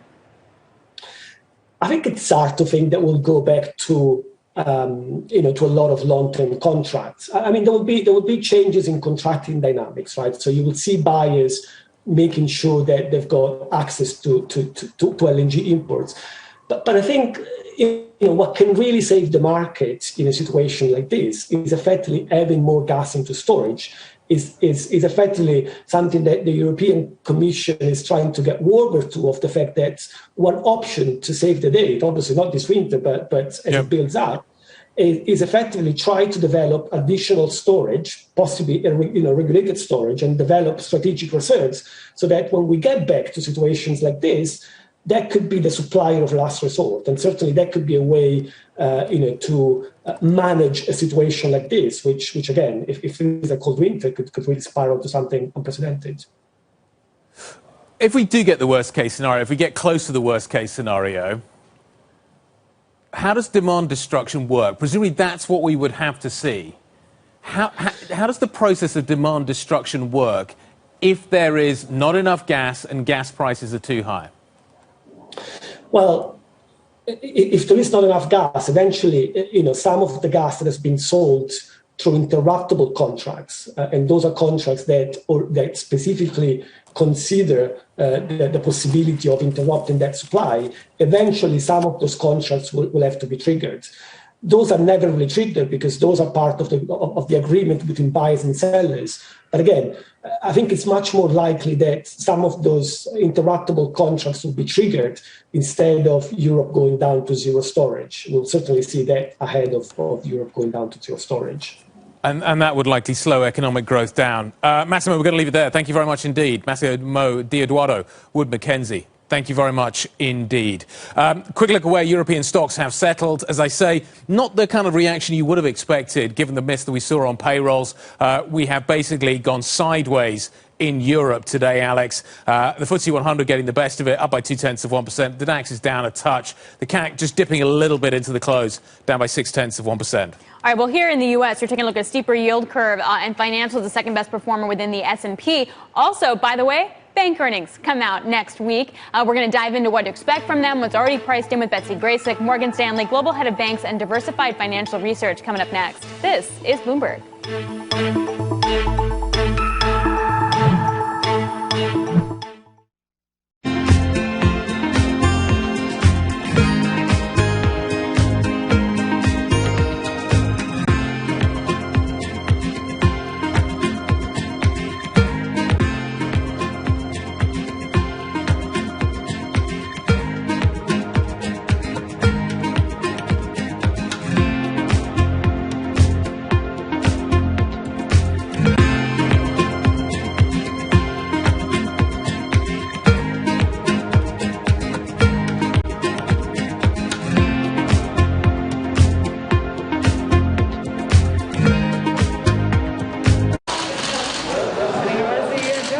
Essa população é uma população importante, é uma população que frequenta a escola também, né? Então é importante que eles também estejam protegidos para o coronavírus, evitando essa transmissão.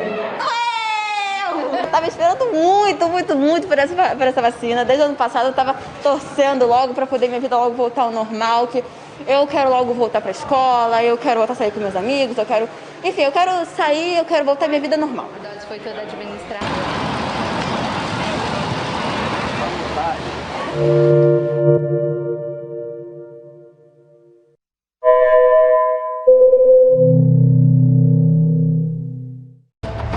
What have we learned from this evergreen crisis so far? From my investment perspective, I think diversification is very important. So far this year, we've seen many events, right? Maybe in the fintech sector, and education, casino, and property. So I think diversification help you lower your risk on your overall portfolio. Medium term, though, are you seeing more risk and reward in the high yield space in Asia? I mean, how are you viewing this right now? Are there actually buying opportunities given just the selling we've seen? This time is a bit different in the property cycle because in the last, when you see there's a tightening measure, there's always demand there, right? Just the government trying to suppress the demand. But this time we're seeing a confidence issue, is like a buyer strike. Because of the sentiment, the evergreen is hurting the sentiment and people don't want to buy. And other developer, because they want to get cash. How far will the Bloomberg surveillance team go to get the inside story? The UK will deploy its reserve tanker fleet this afternoon. There we go. Tom McKean and I might be part of the reserve fleet. We might be. That gets deployed. This is more complex than people think. The steering wheel's on the wrong side of the truck. That's the first thing. Oh, my God. Thank you to the gentleman out on Twitter that captured this moment. Wait, question. Wonderful. Who of you has a driver's license? You don't need that. We have a surge in demand. As you know, we had a lot of fiscal support, and that's, we've passed the peak, and that means it will also fade away.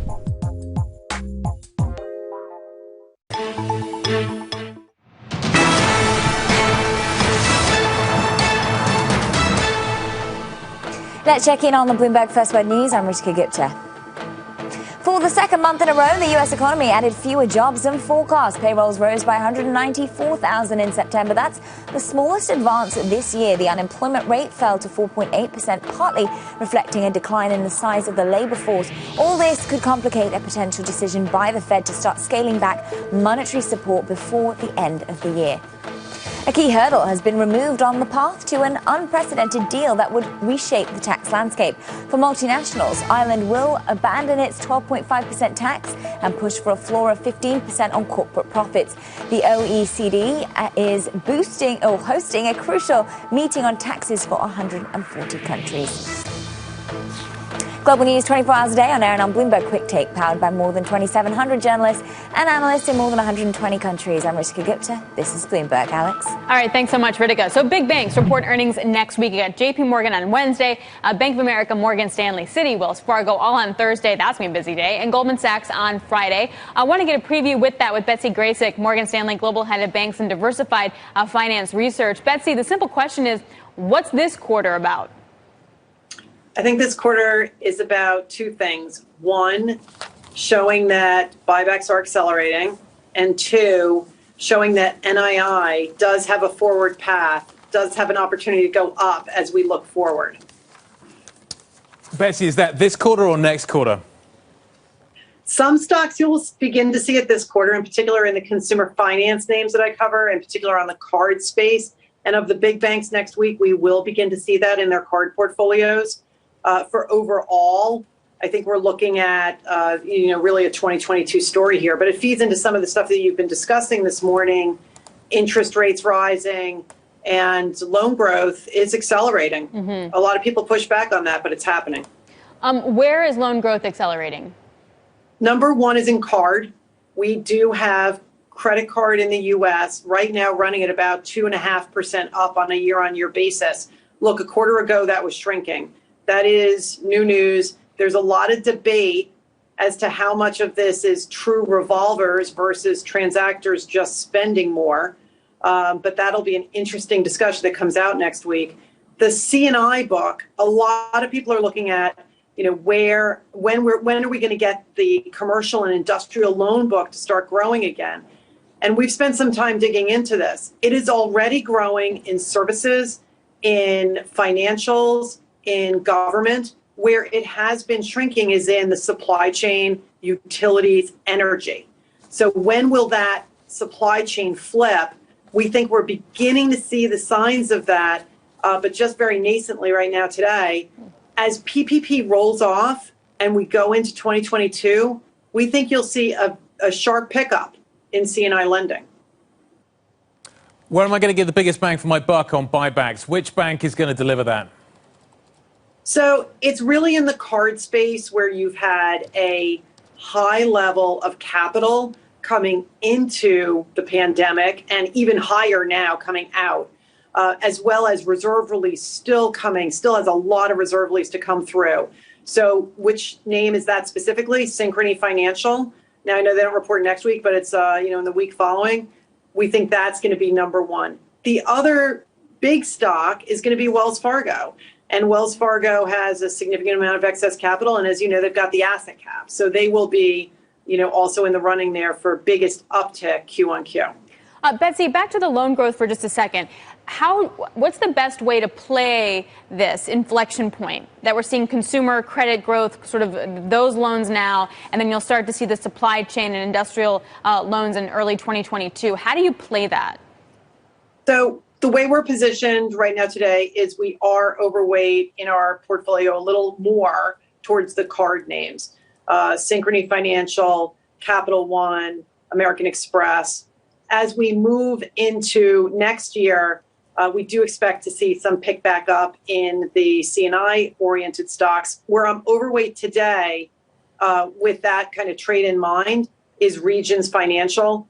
They have a bit of a skew to C&I, and importantly, they're not involved in a big deal, right? They've done some small acquisitions. Why do I care about that? They're boosting their C&I loan growth through these acquisitions. And I think they'll be sooner back to the table on buybacks than competitors that have been doing big deals, big depository deals, I should say. Betsy, the market still feels top down rather than bottom up, particularly when it comes to the inflation story. The macro is driving a lot of things at the moment. How good a hedge are the stocks that you cover if we are going into a higher inflationary environment? A very good hedge, I would argue. Look, the bank stocks should do very well in a rising interest rate environment. And importantly, I know the market's going to be beginning to discuss this question of what is good inflation versus bad inflation. Good inflation is when you can pass that higher input cost on to the buyer of your product. It's when your wages are going up faster than your daily necessity basket, cost of goods, for example. Our view right now today is that we're in a good inflation scenario, and that's a positive. It's a scenario that should bring rate hikes sooner rather than later. And it's a scenario where the borrowers are able to service their debt and, potentially even take on more. So we're very positive on the banks for a variety of reasons, one of which we think loan growth is going to pick up, another one that the curve steepens. Those two things out of the four, drivers of earnings, those two things really haven't yet come through.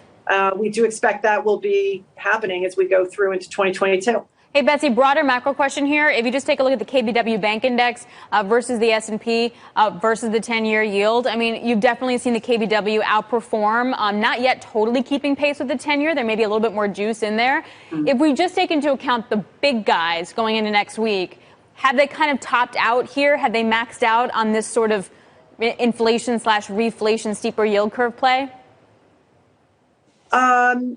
That's not my opinion. We still have, some upside for the big stocks. We cover the megas, call it the B of A, Citi, JPs of the world. Out of those three, we're overweight Citi. We are currently underweight B of A and JP. It's really a function of their valuation being a bit more full than the rest of the group I cover.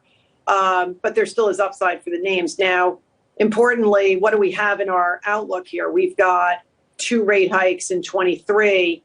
And with all the talk of inflation, obviously the question on the table is, could that be more sooner? That would drive up my estimates, bring down the multiple, make it more attractive to own the stocks here, obviously. I think it's going to be really interesting to see what Jamie Dimon says on Wednesday, right? Because at our conference in June, he did a bit of a mic drop. He did a mark to market on the NII for the full year, given where rates were and the curve was. He hasn't really spoken publicly since then, and well, at least, in a large forum on this topic. And I wonder, is he going to say that given this rate outlook that we'll end up having a bit of an uptick in net interest income as we look forward here? It's been pretty down on the bond market for quite a while. Betsy, it's going to be a busy week. Thank you very much indeed for setting us up for it. Betsy Graysek, Morgan Stanley, thank you very much. This is Bloomberg.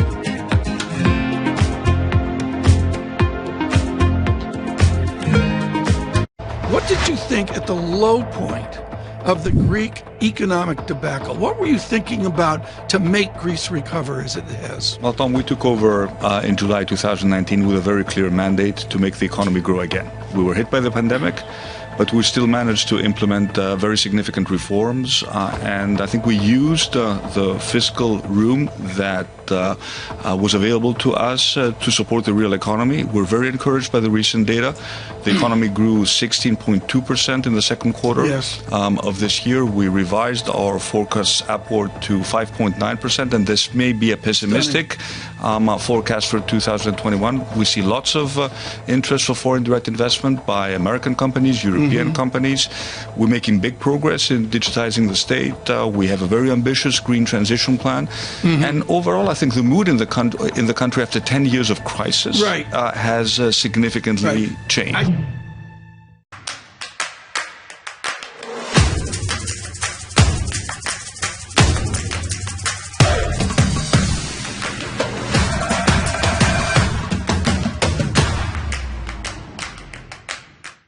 It's really a reminder, isn't it, just how sensitive the markets are to any commentary about trade. We did see some pressure on the yuan, we did see some pressure on the futures. That is now being reversed.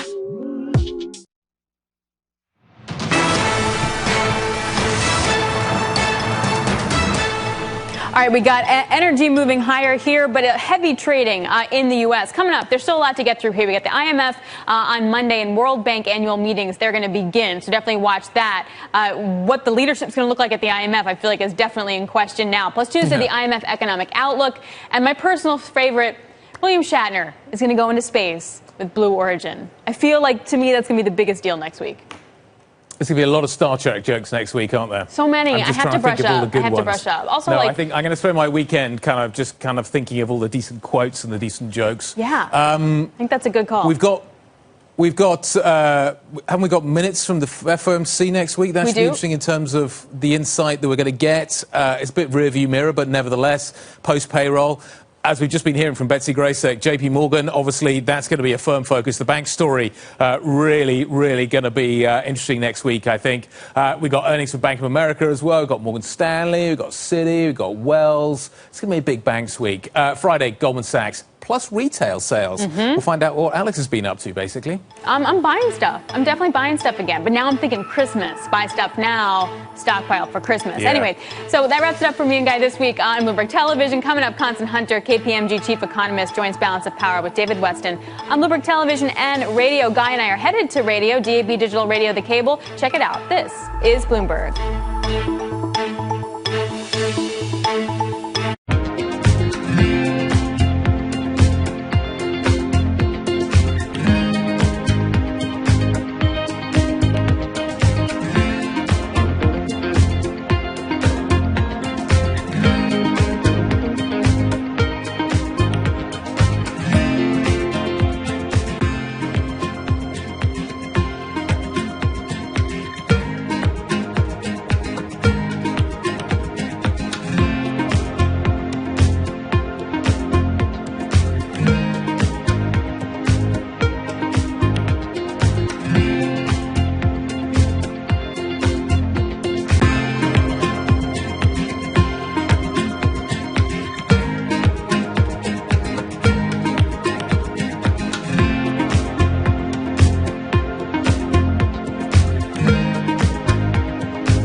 extremely thankful. They don't know what to say. Again, they can't even fathom that they're out of Afghanistan. They're still in a state of shock and can't believe it.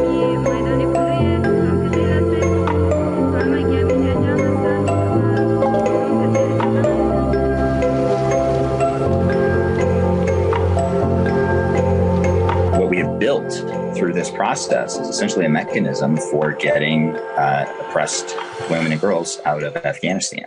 So we're actually going to circle up and see what resources we have left, to see what options we have left, what mechanisms we have left, and actually look at potentially trying to get more women and girls out of the country as well.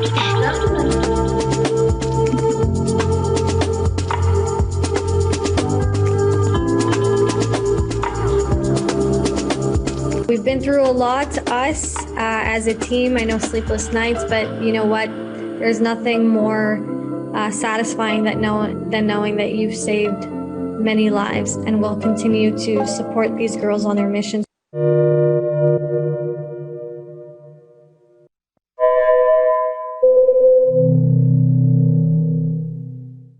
I think that at $80 per barrel, maybe some of them with less cautious will restart somewhere else, and then you could see again, but all that is a little delay. So we have entered into, I would say, a cycle of high prices. This is a market that over the past few weeks has made it clear it wants to go higher. It got a little spooked by the idea that geopolitical tensions are rising. From the world of politics to the world of business, this is Balance of Power with David Weston.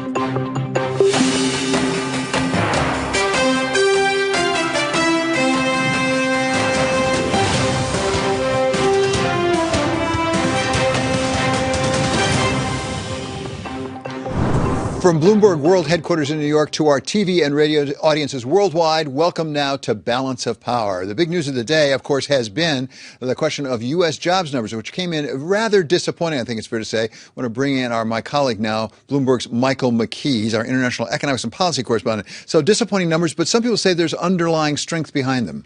Well, there was some not so bad news in there, put it that way. You have people looking at the overall hours worked, which rose by 0.2, suggesting the economy hasn't slowed down tremendously. And we did see the unemployment rate fall to 4.8%, although that was largely because people left the labor force. It's not a great report, but most of the categories that did go down suggest that there was a COVID effect that may go away. So we're still up in the air about how bad it was and how the Fed's going to react. So put those two things together, the COVID effect on the one hand and jobs going away on the other. There was a lot of speculation that things would be coming back because we lost a lot of that supplemental unemployment insurance and kids would be going back to school, which might free up some of the parents to get back to work. What happened? Well, it doesn't look like those two things happened. We saw people maybe not going out to eat and drink as much, so there wasn't as much hiring in leisure and hospitality as there has been. And certainly the prior month we lost jobs, but only gained 76,000 in September. And then the big change was in schools. Part of the big drop in school employment last year bled into the seasonal adjustment factors for this year. And so we, in a non-seasonally adjusted basis, added over 1 million education jobs, but ended up with negative 160,000 after seasonal adjustment. So that took a big bite out of the total number. Mike, what about the numbers below the top line numbers, particularly women? It appears that we really got an issue with women in employment right now. Well, there are two areas where we saw a decline in the participation rate. One was in women, and it's not a surprise, but as you mentioned, we were hoping that when people went back to school, that would turn around. The other is in the 16 to 19-year-olds, and that is expected because they go back to school and leave their jobs. Okay, thank you so much to Michael McKee. He's our international economics and policy correspondent here at Bloomberg. Well, the disappointing jobs numbers may not be driving the markets much. The equity markets are down just a little bit. Bond market did react up about 3 basis points on the 10-year. But they do tell us perhaps something about the state of the economy. Or as important, what are they telling the Fed about as it looks toward the possibility of tapering at its meeting next month? To explain it all to us, we welcome now Constance Hunter. She is KPMG Chief U.S. Economist. So, Constance, thanks so much for being back with us. Give us your interpretation of these numbers. Good, bad, indifferent. What do we learn? Yeah, well, I think as Mike said, Delta's fingerprints are all over this data, right? So we look at the leisure and hospitality jobs. We look at the churn in the labor market, people leaving the labor force. That's something that's very consistent with the pandemic. I would also say that the increase in hours worked is consistent with the pandemic. We are above pre-pandemic levels with regard to hours worked. So employers are having difficulty finding the number of employees they need. So they're leaning on their existing employees and having them work more hours. So to me, what this says is, provided we think that we have the Delta variant behind us, that the Fed will be on track to taper in November. And I would just add that, something that I think will ultimately be a tailwind for the economy is just the increasing sort of vaccine nudging, I would say, that's going on the part of corporate America. So whether it's vaccine mandates for employees or a mandate that says either you have to be vaccinated to come in or you need to show a negative test, that's all meant to nudge employees towards getting vaccinated for those that are not vaccinated. So, Constance, do you think in September the thing we saw was a timing issue? Because it was thought that we would start to see some pickup because kids would be going back to school, for example, parents would be freed up. Also, we were reducing the unemployment benefits, and it didn't seem to kick in. Is it just a matter of delay, and how much of a delay do we expect? Yeah, well, we also look at things like childcare employees, and we're still down just over 10% from pre-pandemic levels in terms of childcare employment. So when you think about the availability of childcare for parents, right, it's still not at the pre-pandemic levels. So then the availability of people to be able to go back to in-person jobs cannot be at pre-pandemic levels. So, the question marks around the friction in this part of the labor market do remain, right? So if we look at individual job categories, the Delta variant, as well as the pandemic in general, has caused a lot of friction. I mean, we look at a category like nursing. We never saw a bounce up in nursing jobs, right? There's been a lot of turnover, a lot of churn in that part of the labor market. And that's not because employers don't want to hire. It's because we have people saying, I don't want to be in this profession anymore. So we have churn coming from both sides, both the demand side as well as the supply side. And these frictions are likely going to take, I would say, at least another 6 to 9 months to work themselves out, even if we were to eradicate the pandemic tomorrow, which it doesn't seem like we're going to do. Well, so is the nursing situation you just described, is that representative of the larger problem where we have a record number of job openings? It's not like employers don't want to hire. At the same time, we're only, like 60, 70% of the way back from all that we lost because of the pandemic. Yeah, so exactly.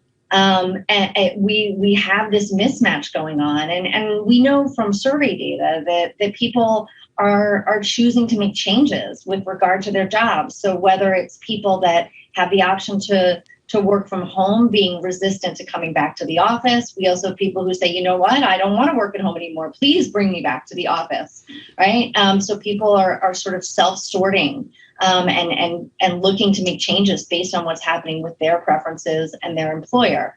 We know that there were a number of people coming out of the pandemic that said, this working in leisure and hospitality, working in the restaurant industry is difficult. We didn't get benefits. We didn't get 401ks or healthcare coverage. In the face of a pandemic, people start to determine that might be more important to them, right? So a lot of people that were in that industry tried to move into other industries based on survey data. And those that remain in that industry are saying, in order for me to take the risk of working in person and exposing myself and maybe not being able to get childcare, you're going to have to pay me a bit more money. So in conjunction with the mix of high job openings and low hirings, we have in certain pockets of the labor market wage pressure that I think is pretty surprising to some people. So, Constance, the one thing that did not surprise the downside is wage increases. How concerned should we be about a spiraling wage? Because, frankly, employers need to pay more to get people to come back to work. Yeah, it depends on the profession. I mean, if we look at the 6-month average for overall wages, we're looking at 3% year over year. Just the most recent month, we're at about 4.6% year over year. And of course, there's certain sectors, like I mentioned, leisure and hospitality, where we're at 10.8% year over year. Another area and that's because people don't always want to go back to those jobs. So employers are having a hard time attracting workers. When we look at a sector like transportation and warehousing, which is actually above pre-pandemic level employment, that's a situation where there's just a lot of demand for those jobs. And so they're commanding a year over year increase of about 6%, which again is above average. But those are higher paying jobs and probably pulling some people out of that leisure and hospitality sector, to be quite honest. Constance, always a pleasure to have you with us. Thank you so much for your thoughts. That's Constance Hunter, KPMG Chief Economist. Coming up, Senator Mark Warner, Democrat of Virginia, on the debt ceiling deal and what comes next. This is Balance of Power on Bloomberg Television and on radio.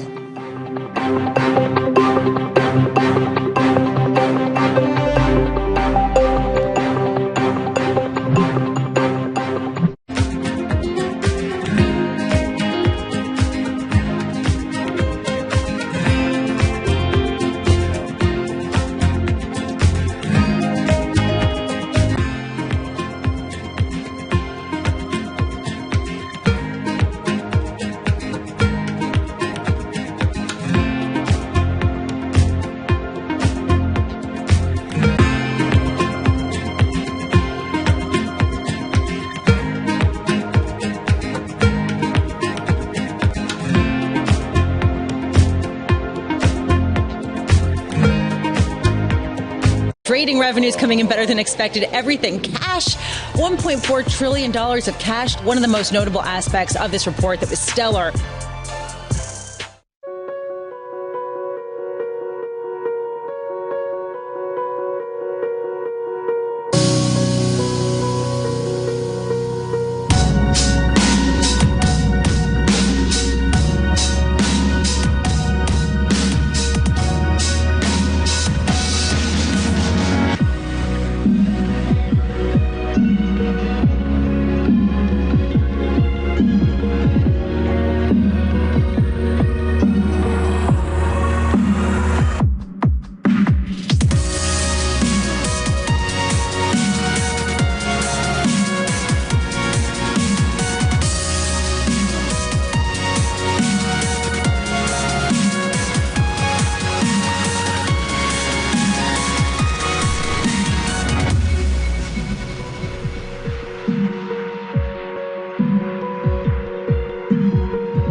This is Balance of Power on Bloomberg Television and Radio. I'm David Weston. For Bloomberg First Word News, we go now to John Hyland. Welcome, John. Thank you, David. There are new signs that the COVID-19 pandemic in the United States is easing.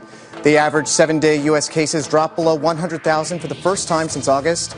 The daily death toll is still high, though, averaging more than 1,700 a day, but is at the lowest in almost a month. That's according to data compiled by Johns Hopkins University and Bloomberg. More than 44 million Americans, about 13% of the population, have contracted the virus so far. More than 710,000 have died. In the UK, food and fuel shortages are hitting many consumers. According to the government, at least 17% of adults reported that they were unable to buy food items, and 15% had trouble getting fuel. Britain's exit from the EU has led to more friction at the border for importers. It's also decreased the supply of workers, especially truck drivers. And Amazon chairman Jeff Bezos says government policy must create incentives for all companies to change when it comes to energy. Bezos spoke to a B20 panel hosted by Bloomberg's Francine Lacroix. We would urge governments to be more ambitious in their climate goals. All G20 members should commit to the 2030 targets, the so-called NDCs, consistent with reaching net zero by mid-century. Some G20 countries have yet to do this. Many have. Global news 24 hours a day, on air and on Bloomberg Quick Take, powered by more than 2,700 journalists and analysts in more than 120 countries. I'm John Hyland. This is Bloomberg. David? Thank you so much, John. We have some breaking news now in addition to what John just covered, and that is that the OECD says now that it's got 136 nations to agree to that global minimum corporate tax. They say all the G20, EU, OECD nations have agreed to that, and it is the 21st century, so it was announced, of course, by tweet. And we have Michael McKee still with us here. He's our international economics and policy correspondent. So this is a big development that has been a long time coming, and perhaps a victory for Janet Yellen because it's something she really wanted. It is a victory for Yellen and for President Biden. The talks have been going on since 2019 and got a boost when Biden came into office and pushed it on. He still has to get it through Congress. We could talk about that in just a second. But the point of this global tax agreement, there are 2 points. There are 2 pillars to this. One is a global tax, a global minimum tax of 15%. That had been agreed to by most countries back in July, but Ireland, Estonia, and Hungary had held out. Ireland breaking ranks this morning and agreeing to the 15% tax level. Their tax level has been 12.5%. So for them, it is a major concession, and that helped move the talks forward. Estonia and Hungary signing on as well. The other pillar of this is it enables companies who have a 20 billion euro in revenues and 10% profit margin to be taxed in areas where they sell goods, not just where they produce or headquarter them. And the idea of this is to circuit a whole bunch of digital service taxes around the world.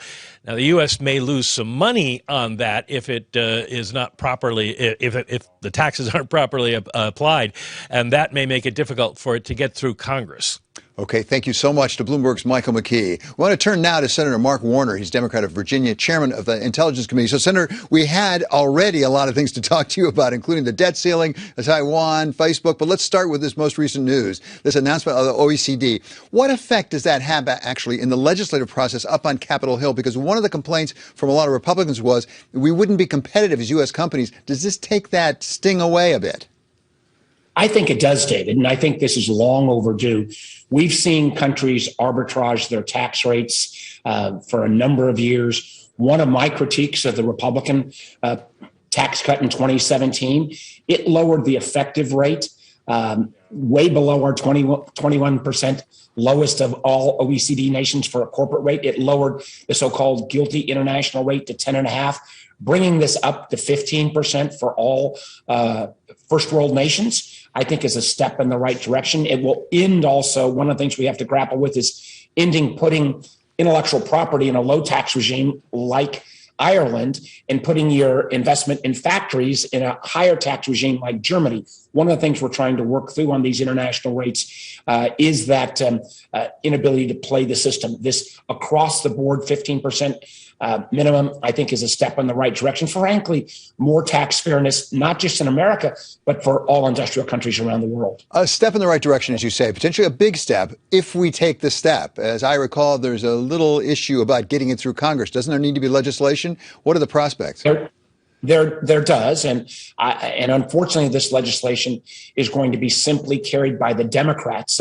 My Republican friends have said they don't want anything to do with what President Biden called his Build Back Better agenda, which is not only about raising some additional revenues and hopefully a fair way from our tax code, but also making some of the long overdue investments in things like childcare, paid family medical leave, trying to bring down the cost of prescription drugs, things that I think are very popular. And I wish, again, my Republican friends would join with us in this. But if they're not, we're going to do this through this kind of, again, bizarre process called reconciliation. And my hope is we will have a plan out shortly. It will probably be close to around $2 trillion. And I think there are ways to at least start down a series of these new initiatives, as well as some long overdue tax fairness that we've been working on for some time. So, Senator, that's the budget. There is the issue that was the big issue yesterday, which is the debt ceiling, where we avoided something of a bullet, I guess, with the full faith and credit of the United States government, when there was an agreement between Chuck Schumer, the majority leader, and Mitch McConnell, the minority leader. You were involved in all that. How close did we come? David, oh my God, if there was ever something that would have been a self-inflicted economic catastrophe, if somehow at this moment in time, when people, let's talk about it from a global standpoint first. When people were questioning, America's leadership after the kind of rocky exit from Afghanistan, as we see the PRC, the Communist Party in China, with the amazing number of overflights over Taiwan, pushing on Taiwan. If we had then purely not out of any economic necessity, but self-inflicted or damage, where we're saying America is not going to honor the full faith and credit of the United States, where we were going to somehow say we weren't going to raise the debt ceiling, mostly, unfortunately, led by my Republican friends, for dollars that we've already spent, dollars that we spent mostly under President Trump, it would have roiled the bond markets. It would have sent us the wrong signal to our allies and adversaries around the world. And I think this economic recovery, which unfortunately with the unemployment numbers today is not roaring back as strongly as we'd liked, it would have driven a stake through the heart of that economic recovery. So the good news is we punted for 2 months. The bad news is that we still have this crazy overhang. No other industrial country in the world has this, in a sense, political hand grenade that we roll out every couple of years.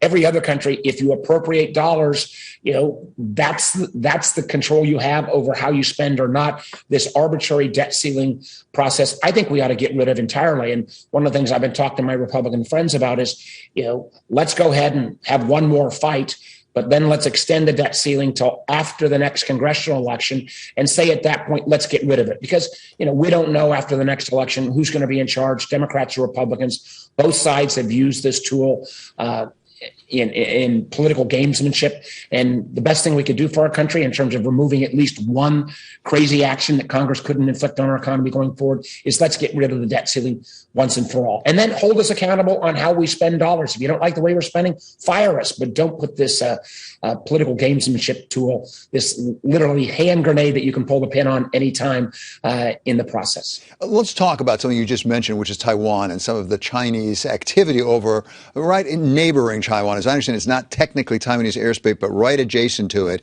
What do you make of what the Chinese are doing, and what can the United States effectively do in response, if anything?